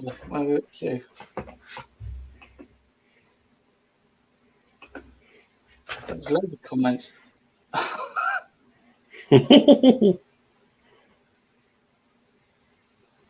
I find it so much easier. I mean, when I used to stream on my laptop, and I was looking at the laptop, and I was looking at you as the guest, I could see the comments. But now I've got that there, and I've got that there. So I do apologise if I'm trying to sort of get my head around it a little bit. But hey, it is what it is. Being truthful is the most important thing. French beer reviews, of course. Yeah, definitely. Paramount, really. Yeah. Cheers, Scott. Rod, you're always helping out with questions. All the beer tubers I've dealt with have been great. We all do it because we love it. Let's face it, we're doing it for the. We like doing it for the money. Yeah. Yeah, it's not like you're going to get a high payday off of it, but, you know, like I said, if it pays for a few of your beers or a couple of beer companies reach out to you because they want you to take a look, I mean, that's great in itself. I mean, it's when a beer company reaches out to you, it's almost like you're being noticed by the industry in a way. So that's an accolade, you know, that beer companies want to reach out to you to say they respect your opinion enough. They want you to actually bring their product to your venue to see what you think of it. And that's how people should look at it. You know, you're basically being seen by these other companies as an opportunity to share their story. They see you in a high enough light that they want you to be a part of it. Yeah, there's nothing wrong with that. There's nothing wrong with it at all. Hey Wayne, Thomas, just there is enough bad things in life. Just an opinion, move on if you don't like it. Exactly. Yeah. Again, I think I don't know what it's like over in the States, Rod. Maybe you can elaborate on it, but over here, society has become a little bit eggshelly, shall we say, where you're a bit you're afraid to say certain things without upsetting people. Very delicately balanced society with opinions and views. And here in the States has pretty much been kind of the same way, where people are. We talk about stuff like the whole council culture type things. I put the quotes up, right? But then I think there's a council culture and there's like a consequence culture that's taking place. You know, like I was talking to somebody the other day, like you look at the council culture. Well, that's like getting rid of things that don't really make sense anymore. Like they shouldn't be a part maybe of that society, you know, maybe it's because they had the past tendency, versus the consequence where people go out there, they say something that doesn't fit in, and then they just lose their job or whatever. It's kind of like they're not being canceled, but there's consequences for your action. But however you look at it, there is kind of that eggshell type thing. But the thing is, I've always felt like as long as you're being honest and true, then there's nothing you really have to worry about, because it's not like something you have to apologize for. If it's something where you're being respectful of other things, but at the same point, you can't not be, honest in a way, because then it's like you're almost hiding. People start hiding stuff again. People become afraid to say stuff again. Like they become a closed off society. I think the thing moving forward is to have us be more of that open, relatable society, but to actually listen to what people say and respond to it. I think in the past, too many people had their pre-attained thoughts already, that they were already thinking what they were going to think without listening to people. The key now is listening to people and then responding to it. So for us to improve as society is being more better listeners as well, rather than just everybody trying to talk. And I think in the past, like in our Democrats and Republicans, like in Congress and Senate, all they do is talk. They talk back. They talk past each other. Nobody's really listening. It's like you have to listen to be able to come up with a solution. And that's where we have to get better as a society. But yeah, the eggshelly thing happens here too. But the goal, I hope, is that more people listen before they respond to stuff as well. So, but I've always been a person that always say, what I felt. And if people don't like it, people don't like it. Like, if you don't, like Thomas said, move on. If you don't like it. I mean, it's just, that's an opinion or whatever. It's kind of like, let's not confuse opinions with facts. That's one of the things that we're having. Like people like, opinions are becoming facts in some ways over here in the States. And it's like, that's not how it actually works. That's what they're trying to say, but it's not an actual fact of it. Like the whole mass type thing, there's certain facts that apply versus what people are putting out there saying are facts, but they aren't facts. So I don't know. Yeah. Something we have to deal with, I guess. It's just how it is. Sorry about that rant there. Kind of got off with the smell started talking through me. You can say whatever you want, mate. You can say whatever you want. That gets more into the whiskey debates at that point.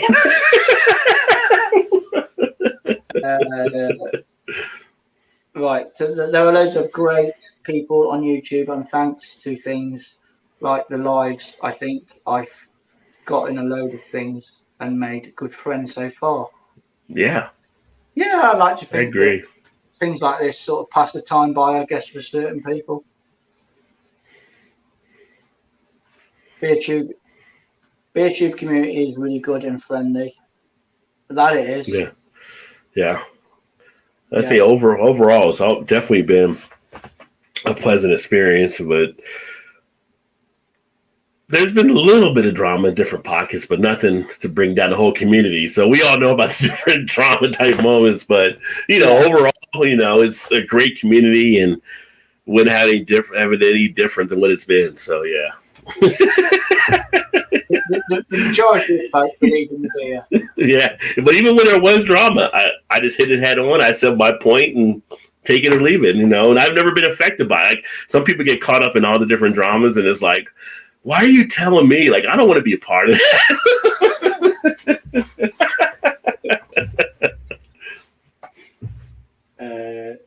I'm going to mix, this is from James Snow. I'm going to mix a cream egg with Dark Necessities milk stout. What do you think? That sounds interesting. But as well. Speaking of the cream egg, have you seen it over there yet? That they have the Bradbury cream egg beer? Have you gotten it or the Goose Island and Cadbury's? We don't get it here though, but you guys have it there. Well, we had it for about a minute, and then it sold out. I can see why. Yeah. I think that's like the trending thing at the moment in the beer scene over in the UK, where they launched it 11 o'clock in the morning on Wednesday, and it sold out in less than 60 seconds. Wow. Yeah. But I don't think, from what I can gather from what other people have said about it, it's not an amazing beer, and Goose Island should have really done a little bit more about getting more volumes in. It's when we say David and Goliath, it's David and David, isn't it? You've got a massive global brewer like AB InBev, and then you've got a massive conglomerate chocolatier, Cadbury's. Yeah. Coming together to make this Easter beer, and the volumes just weren't there for people. Yeah, either that, or it was dipping their toes in the water to test out what people think of it, and obviously it created a reaction because it sold out. The I don't know how many beers were available, but they were selling. I think you could buy 2 cans for £10 on their website. Yeah. So I don't know what their backlog was of that, but it sold out literally in 60 seconds. Wow. I tried to get a can, but it never happened. And a lot of people out there, it just, the hype that was around it and everything. It was just so much hype about it. I saw and I was like, why can't we get that here? I would love to try that here, but yeah. And they were like, only in the UK. It's like, son of a bitch. I know Rocky said on one of his videos, he said about it, he said, when you've got somebody that big like AB InBev, they've got so much of a reach, they could bloody put that out in all the supermarkets. They could really go to town on that production and roll it out in the supermarkets. And I think it would sell like hotcakes, but, it never happened, did it? Never happened.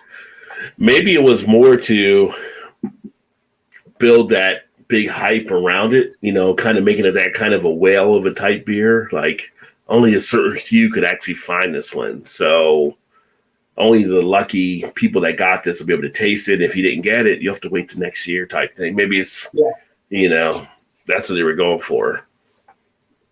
If you just want to hold the fort a minute, Rod, I just need to go to the little boys' room, mate. Holding it. I was going to say, I don't know if Dean want me to read comments or wait for Dean to come back from comments. Keep going, Rod. Just read them off. Keep reading them, okay. Let's see. Steve says, Diffo Thomas, really enjoyed your live the other night. You're doing any more, pal? Yeah, if you do any more, Thomas, for sure. And I need to catch up myself on Thomas. There's so many videos I try to catch up on with everybody. Jordy K says, Raggy, you're awesome, buddy. Raggy always does a great job on the videos I've been able to catch there. Thomas says, Rod J is awesome. Well, thanks. I appreciate it, my friend. You're awesome. Everybody's awesome. Everybody here is awesome. Everybody. Let me see. Jan Hope. Tried 2 new Tesco beers, Monk Future of the Faith and London Jingle Trip. Both sound. Enjoyed the muted, earthy resin vibe about the jungle. 5.3%, 2 pound, banging. Nice. Well, that does sound like a tasty one. I always see Tesco, because I'm in the States. Tesco, I always see Tesco like in the movies. Like that's like the main grocery store chain, I think, over there, or one of the bigger ones. James says, love Raggy, genuine nice guy. Raggy is cool. Roddy, you have to come to Ireland. I would love to come to Ireland. Ireland is on my list to get to. The UK, Ireland, Scotland, really want to get over there. The cool thing from what I know about Europe, is that you can get over there and you guys have really taken control of like a mass transit type system. So it seems like people can take trains between all the different countries and stuff. In the US, people are kind of reluctant on the whole train thing for the most part, which is crazy because we would be great if we had like one of those bullet trains like Japan has. But I would love to come over there, see the countryside. Ireland, definitely big on wanting to go there. I'm thinking about doing a St. Paddy's Day live stream actually on the 17th and doing some of the red ales or the stouts for that holiday here in the States. But definitely on my list, and I do love some of the Irish whiskeys as well. Let me see here. Al Drain in the house. Welcome, Al. Al Drain. This Westmalle is talking to me, y'all. Says, hi, Dean and Rod. Nice to see you. Nice to see you as well, Al. Raggy says, thanks, Dean and Rod. Total humble in hearing you chat. Well, thank you, Raggy. Thanks for doing everything that you're doing there. And I would love to get you on as well.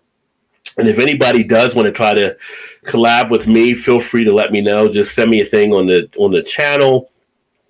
I have a thing there where you can email me or just leave me a note on the community tab or however you want to reach out. But definitely want to do some more of the collabs as well. The thing that we run into is really the time difference. That's why me and Dean had to plan this out, because the 5-hour time difference, which worked out great today on a Saturday for us to be able to do this. So, and then, of course, our schedules and stuff like that, work and family and all that kind of stuff. So you got to get all the balances in play.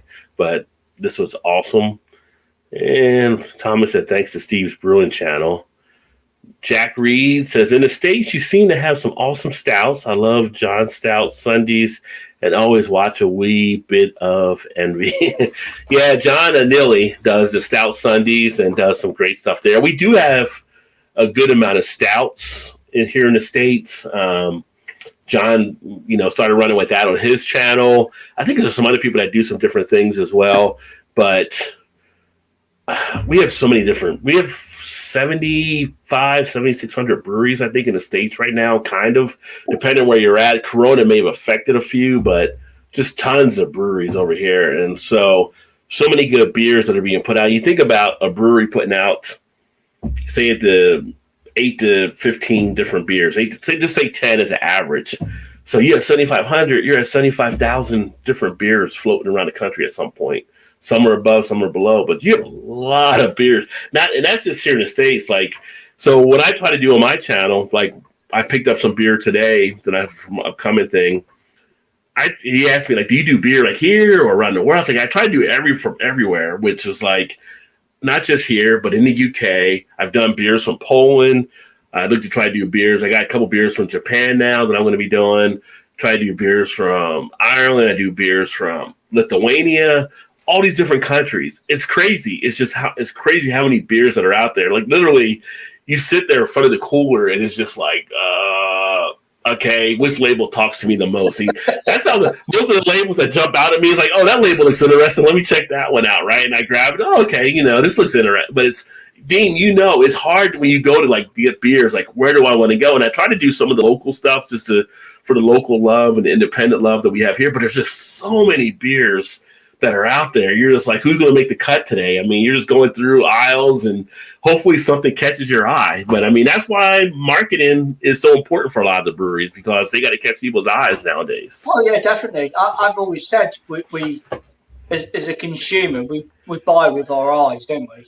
Yeah. If we see a nice jazzy looking can of beer or bottle for that matter, then and they've really done their homework and gone to town on the branding and the presentation of it, then you're going to home in on it.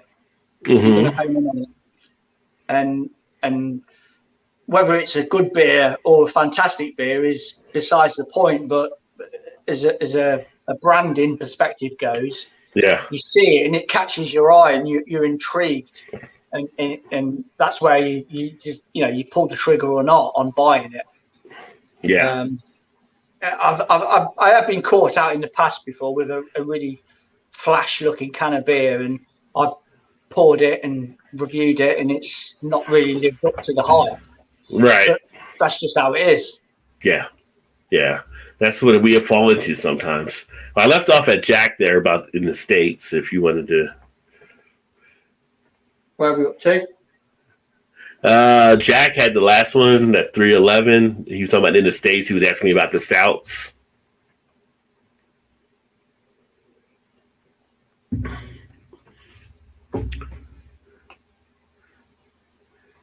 Of course, they probably come in a lot more since where I left off at.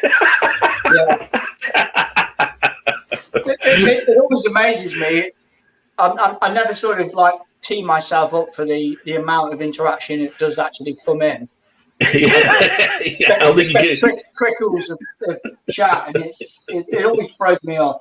It's hard to prepare yourself for sure. But it's funny, as you're looking, the one thing that, like you mentioned about the label. So one of the beers I finally picked up my last beer run, I haven't done a review yet, so I'll do it here the next few weeks or so, was the Trooper beer, which Trooper out of the UK and everything. Yeah. I've seen it years, just never did it. So I'm finally going to do this. Next to the Trooper beer, there was this one that had like a silver label on it. It was their Trooper sake version. I don't know if you've ever seen it, but they have a sake beer. And the label was like a Japanese warrior on it. And I'm like, I got to pick it up. So it's just automatic. So that's when the marketing came into play. It's like, I might as well get the sake one too, Yeah, no, I don't think I've seen that over here, which is weird.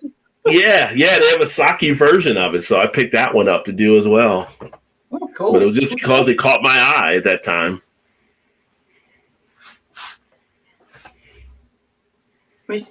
What did you say the comment was, Jack? Yeah, Jack in the States, you seem to have the awesome stouts. That was back at 311. I haven't got any timestamps on here. It was before, Thomas also said awesome to Raggy. And the Raggy said cheers back. Did you get Adam? Adam said he just cracked open his first beer, Cloudwater's 6th birthday, black triple double dry hopped IPA, green label. If there's one craft beer that jumps out to me from the UK that I definitely want to try at some point, it seems to be Cloudwater, because everybody talks about how good Cloudwater is over there. And the other one that you just did, you did the, what's the newer one you just did? Something drop? Pressure drop. Yeah, that one, yeah. They really, they're a London outfit, and they've really sort of like the past sort of few years. They've been around for quite a while before then, but I think they've just really come into their own game in the past couple of years. They're knocking out some absolutely belting beers. Nice.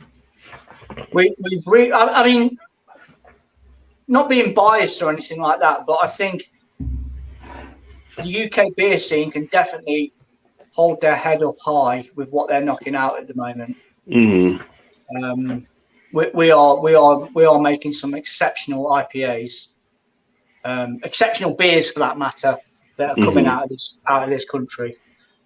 And I don't care what anybody says.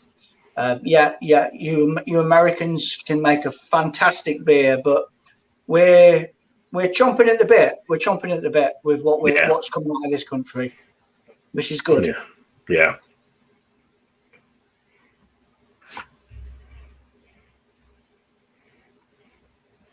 Jesus Christ, how many comments?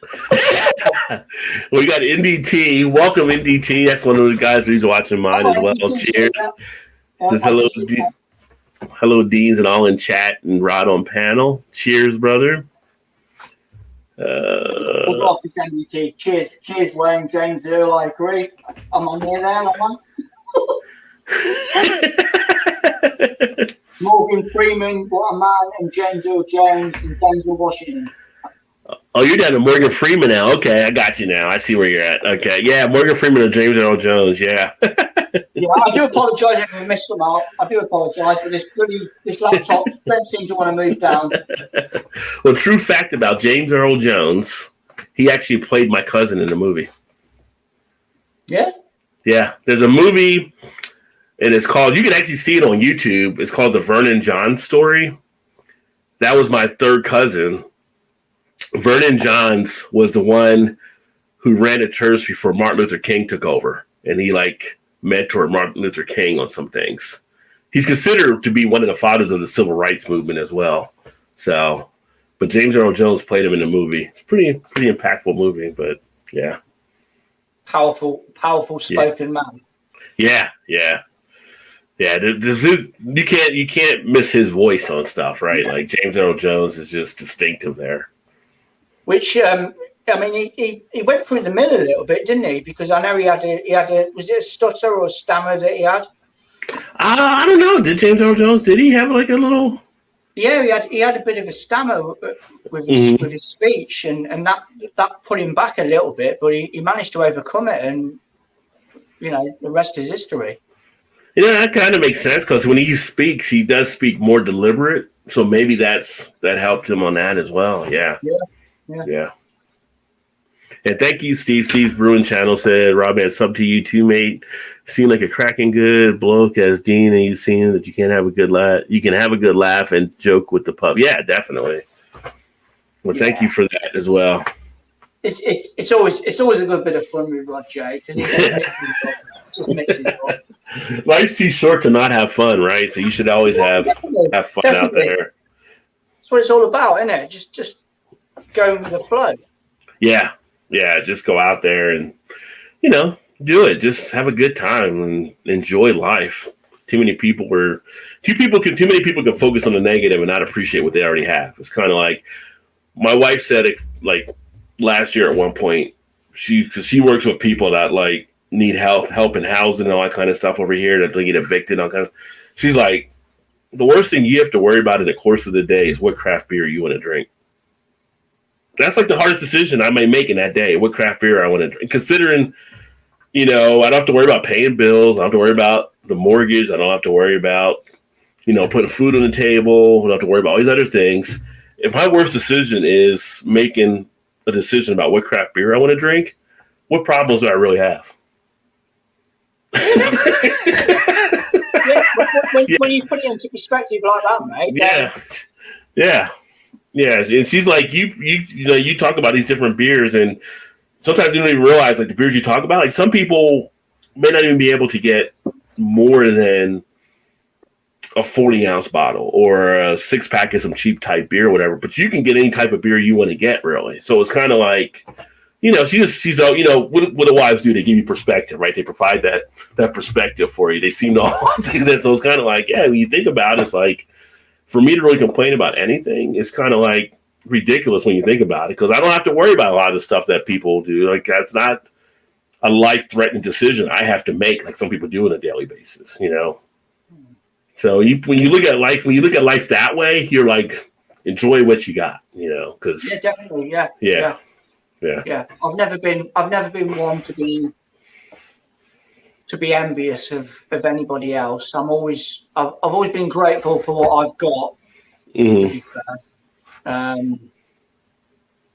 I think when you start going down paths of resentment and wanting what other people have got, I think that's probably so many people are driven by that territory, aren't you? If you can try and sort of like tunnel vision yourself into positivity, I don't think you can go too far wrong, really.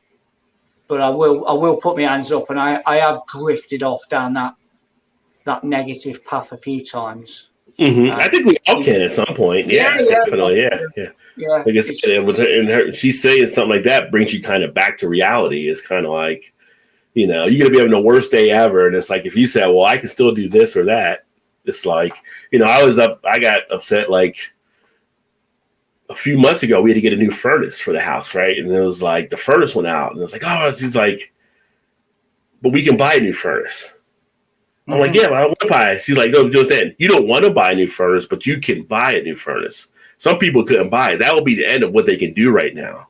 They would have no heat for like the next few months because they wouldn't have the money to get it. Yeah, exactly. And it's like, well, yeah, I guess when you put it that way, I mean, I still don't want to pay for it, but yeah, I can.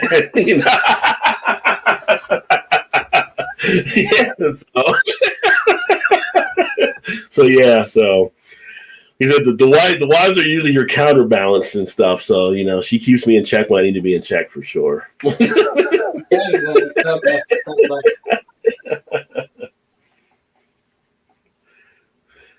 Just recorded review, wanted to like the beer, just wasn't good. What was that then, Thomas? Ruddy needs to sharpen up for the festival in October. No lightweights.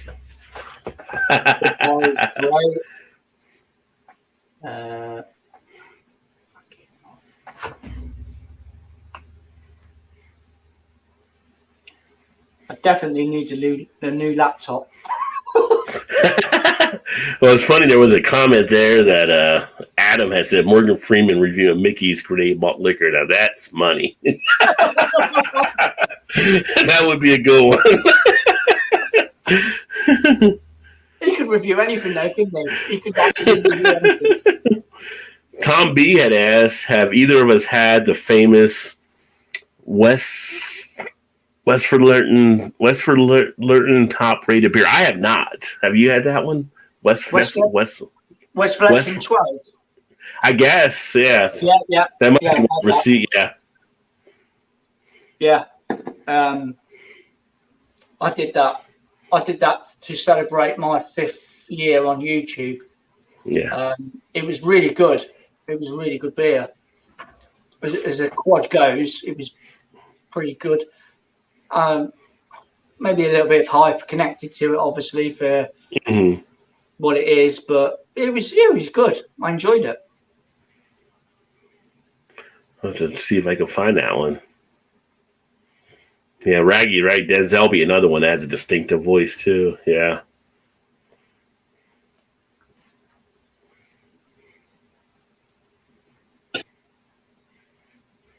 I've never had Budvar. Have you had Budvar? Tom B said Budvar is great. Budvar is fantastic. The dark one is good as well. If you can get your hands on that, Budvar Dark. As a dark lager goes, that's pretty spot on. Is that out of the UK as well? What, Budvar? Yeah. Oh, well, it's Czech. It's from Czech It's Czech? Republic. Okay. Yeah. The original Budweiser. Oh, okay. Before you Americans stole it. Hey, Anheuser decided to come across the ocean. That was his choice. Yeah, there's quite a few stories about that sort of visit, wasn't there? Two American fellas went over to find out what the Czechs were making, like beer-wise.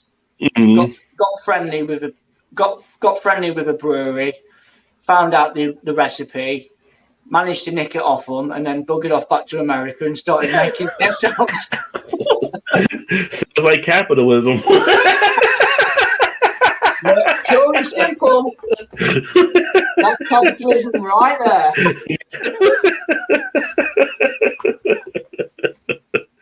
Oh.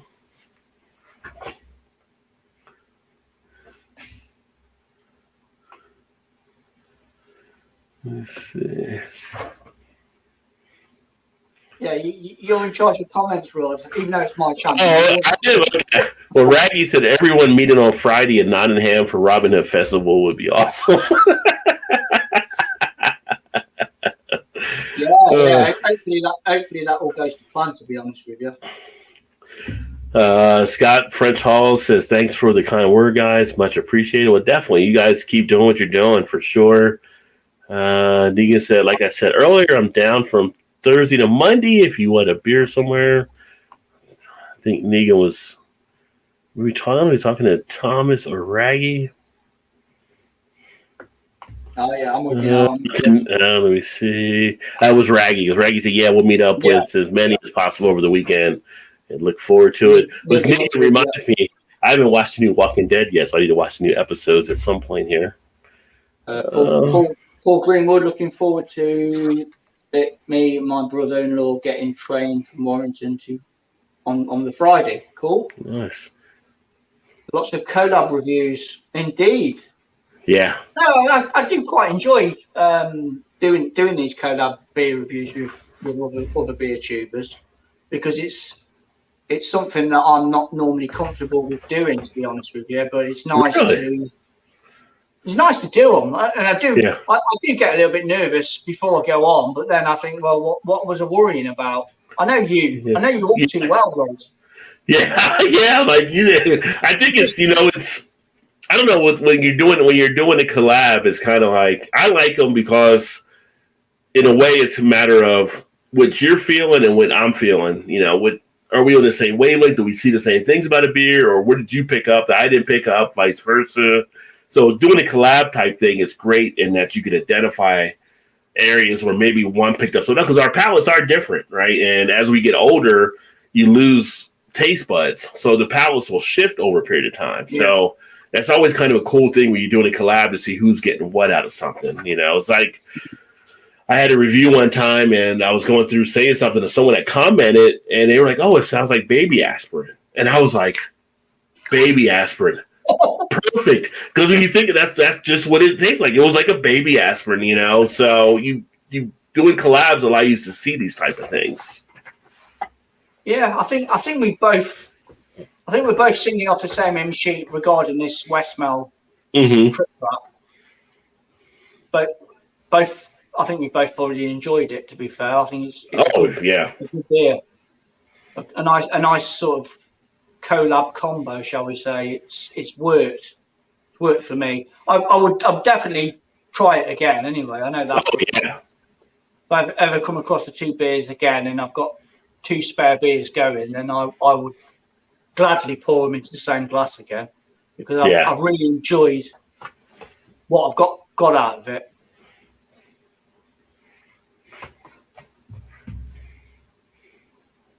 Rodney says, at the end of the day, colour religion doesn't come into it. Play it's all about people, and they're not so good. I prefer the good. Yeah, definitely, mate. Yeah, definitely right. Yeah, positives all day long. All day long. Exactly, I prefer good people. There are 2 main things in life: birth and death. Everything in between is a bonus. You're forgetting, though.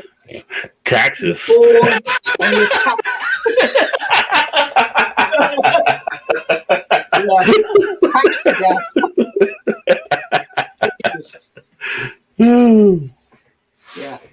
Yeah. Spot on.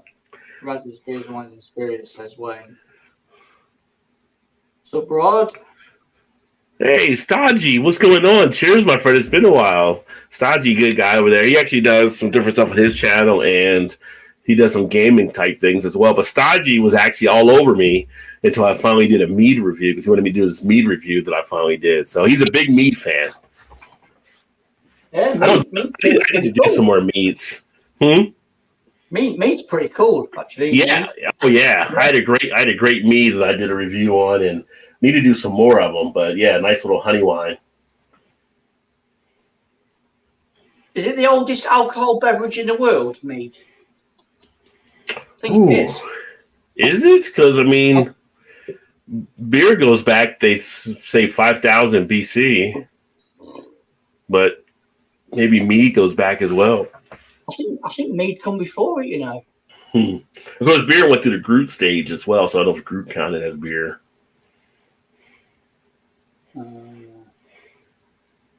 What time zone are you, Rod? I am actually Eastern, so I'm 5 hours behind UK time. So it's 3:58 right now. Ruddy says, as a beer fan, we're all in the middle of the greatest generation. Thank God. So many beers. Yeah. Ready to love. More the merrier. Yeah. More the merrier. Regular Trooper beer is awesome. I haven't found the other versions near me yet. Oh, okay. Yeah, I haven't. I've always heard about the Trooper. I've seen a Trooper beer. I just never picked it up until finally I said, you know what? Let me go ahead, and it was kind of a crossing off the list type thing. Eric Gilbert, Cloudwater is pretty good. Cloudwater been popping up in Ontario the last couple of years. Wow, you got that much of a reach then. Wicked. Oh, I didn't hear about that. Enjoy hitting Cloudwater when I was over in Manchester. The Manchester Piss Up with Paul. I know we had a good time with the other UK guys. Nice beer with all lads. Cheers, Raggy. Steve's and Brewing. So, lol. So looking forward to tomorrow's, like watching two amazing beer reviewers. Can't wait. Got the beer too. So I'll give instant. Yes, cheers. Thank you.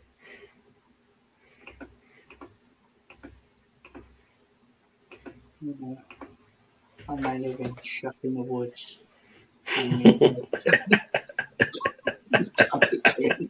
Crap beer. I'm thinking for wicked. Good old Paul. Well done, Mrs. Rod J. She sounds good. Yeah. Heat is overrated. It's normally a toasty 48 degrees here in winter. A few candles will do it.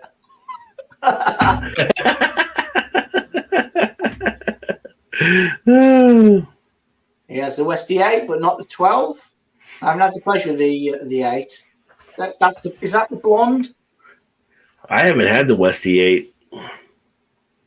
No, I haven't seen The 12. The Westie 8 at all. I know the 12 carries all the hype and the price point, but I don't know what the 8 is. I don't know what sort of price point the 8's on. I think it's the blonde. Rod J and Dean, if I could be honoured to do a collab with you guys, both amazing blokes, and it showed. Yeah. You definitely just set it up. Yeah, we can sort out. Yeah, I'm interested in doing something like that. definitely something we could sort out. I have the Westie 8, says Paul. Raggy, we all live as we can, having the best life is where it's all. Exactly, mate. Exactly. Yeah, exactly. Yeah. Nobody needs food. He's been living in a Wizard Canada too long, Gilbert. Yeah, Westie is rated best beer in the world, but taste is subjective, as I know. I wouldn't go 10 out of 10 compared to some brews I've had. Yeah, no, it's a bit. I think I said on my video of it that it's regarded as the best beer in the world, but I would probably have to say it's probably the best quad in the world. Best beer in the world. I don't know. Is that pushing it? I don't know. Well, that's always like a funny thing, right? Whenever you see things like ratings and stuff like that, you're like, is it though? Like, unless you have every beer in the world, how do you know that's really the best? Because there's so many beers. Like, nobody's had all the beers that are available. So, you take those with a grain of salt. It's kind of like the best you've ever had, but you can't say it's the best in the world. The list should just be the best I've ever had, and it should be that. Yeah, it's a hard one to call, isn't it? Yeah. Woodville and Czechville are the same. Yeah. The beer of kings, US Bud, the king of beers. The beer kings and the king of beers. Both aren't great, but I'd go Europe over US if I had to choose. I would bet the European version is better than ours. Yeah. Yours is the piss of kings. Not the king of piss. Depends on what you can see every day. Oh, that's pretty good. Yeah, mead is before beer. Yeah, I thought it was. I thought it was. Okay. I saw somewhere along the lines that it's the oldest alcohol. It's before beer. Okay. Love Westie, but they are overhyped. It's a shame, really, because at the end of the day, it's a Trappist monastery, and like all the other Trappist monasteries, they don't get money out of it. It all goes back into the business sort of thing. They don't make a profit from it, and somewhere along the lines that's been abused, doesn't it? You've got third party involved, where they're creaming a little bit of the profits off the top of that, hence the price of it, because it is quite a pricey beer. But I think if you buy it at source, it's not. If you go down to the West Veteran Monastery and order, I think you can only buy it in cases. It works out a couple of euros a bottle. Okay. Yeah. Online shops is knocking it out for. I think the cheapest I saw it is about £10 a bottle, but it has gone up to like £25 a bottle. Yeah. Yeah, if you go to the source, definitely probably cheaper for sure. But again, it's even over there is capitalism creeping in, right? It's everywhere, mate. Take some dollars off the top there. It's everywhere. No hiding it. Also, never be. a word to describe Trooper. Being underwhelmed, boring, textbook, one note, and basic, and a few though. Okay. Hi, Dean. Hello, Joseph. Hello, Joseph. Hey, Rod and Dean. How are you doing both? Calling from the US, Rod. Yeah, I'm actually in Kentucky is where I'm at, the state of Kentucky. Ontario has a great reach with the LCBO and import agency trading. I'll take the Dole or beer over Westy 12 any day. Oh, the Dole. Yeah, I've had that, the Dole, many moons ago though. Probably a beer that I need to revisit again, because I think that was the early days when I tried that Ori beer. But yeah, the name rings a bell. Yeah. I suppose Gilbert it's a campsite keeper as well. So Gilbert doesn't mess around with his beers. He knows his beer talk. So I'll go with that. We are living in great times for beer, even here in NI. Where's that, mate? I don't know where NI is. Oh, it's Northern Ireland. Yeah, of course it is. Because obviously the American people commenting, I've just automatically put two and two together. Apologise there, Jack. The Guinness art logo to give it away. Into the supermarket and have a wide choice of some brews. Someone said beer is proof God loves us. Don't know about that, but I love beer. I've heard that saying before. I love to go to USA to the steak houses. Well, we've got those here, depending on where you go. I mean, choose the right state, but like down in I used to say like the Southwest, like Texas and Oklahoma, Nebraska. They got like the steers and stuff out there where they got like some of the best steaks, I believe. They ship them around the country, but that's like states that are known for their steaks. Where you go to New York and pay a high price for one. Steve's Brewing Channel. Hi, guys. All the best to you. Going to watch Music Beers live. Have a great evening all. Cheers. Thank you very much. Cheers, Steve. Kentucky is a Commonwealth like PA, damn it. It is. Kentucky, PA, Virginia, and I think the other one, I want to say I don't know if it's Vermont. It's somewhere in the Northeast. I think we finally caught up. So Benjamin James, looking forward to Dean and Raggy tomorrow. What beers are you reviewing? We are taking a look at the Theakston Old Peculiar Ale. That's all we've got lined up, but I'm sure we'll probably open a few more beers and have a chinwag. I think we'll call it down because this man's got to get off and start grilling. It's been an absolute pleasure, Rod. Been an absolute pleasure, mate. That was awesome. Thanks for having me on again. This is it's been way too long. So just to sum it up, Rod, your verdict on these two beers being paired together, mate?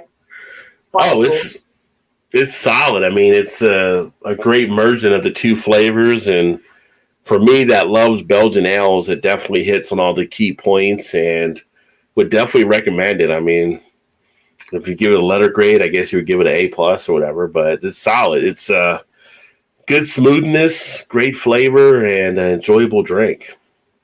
Yeah, well, it won't let you down. Seriously, it will not let you down. If you decide to do the half and half, you will not be disappointed.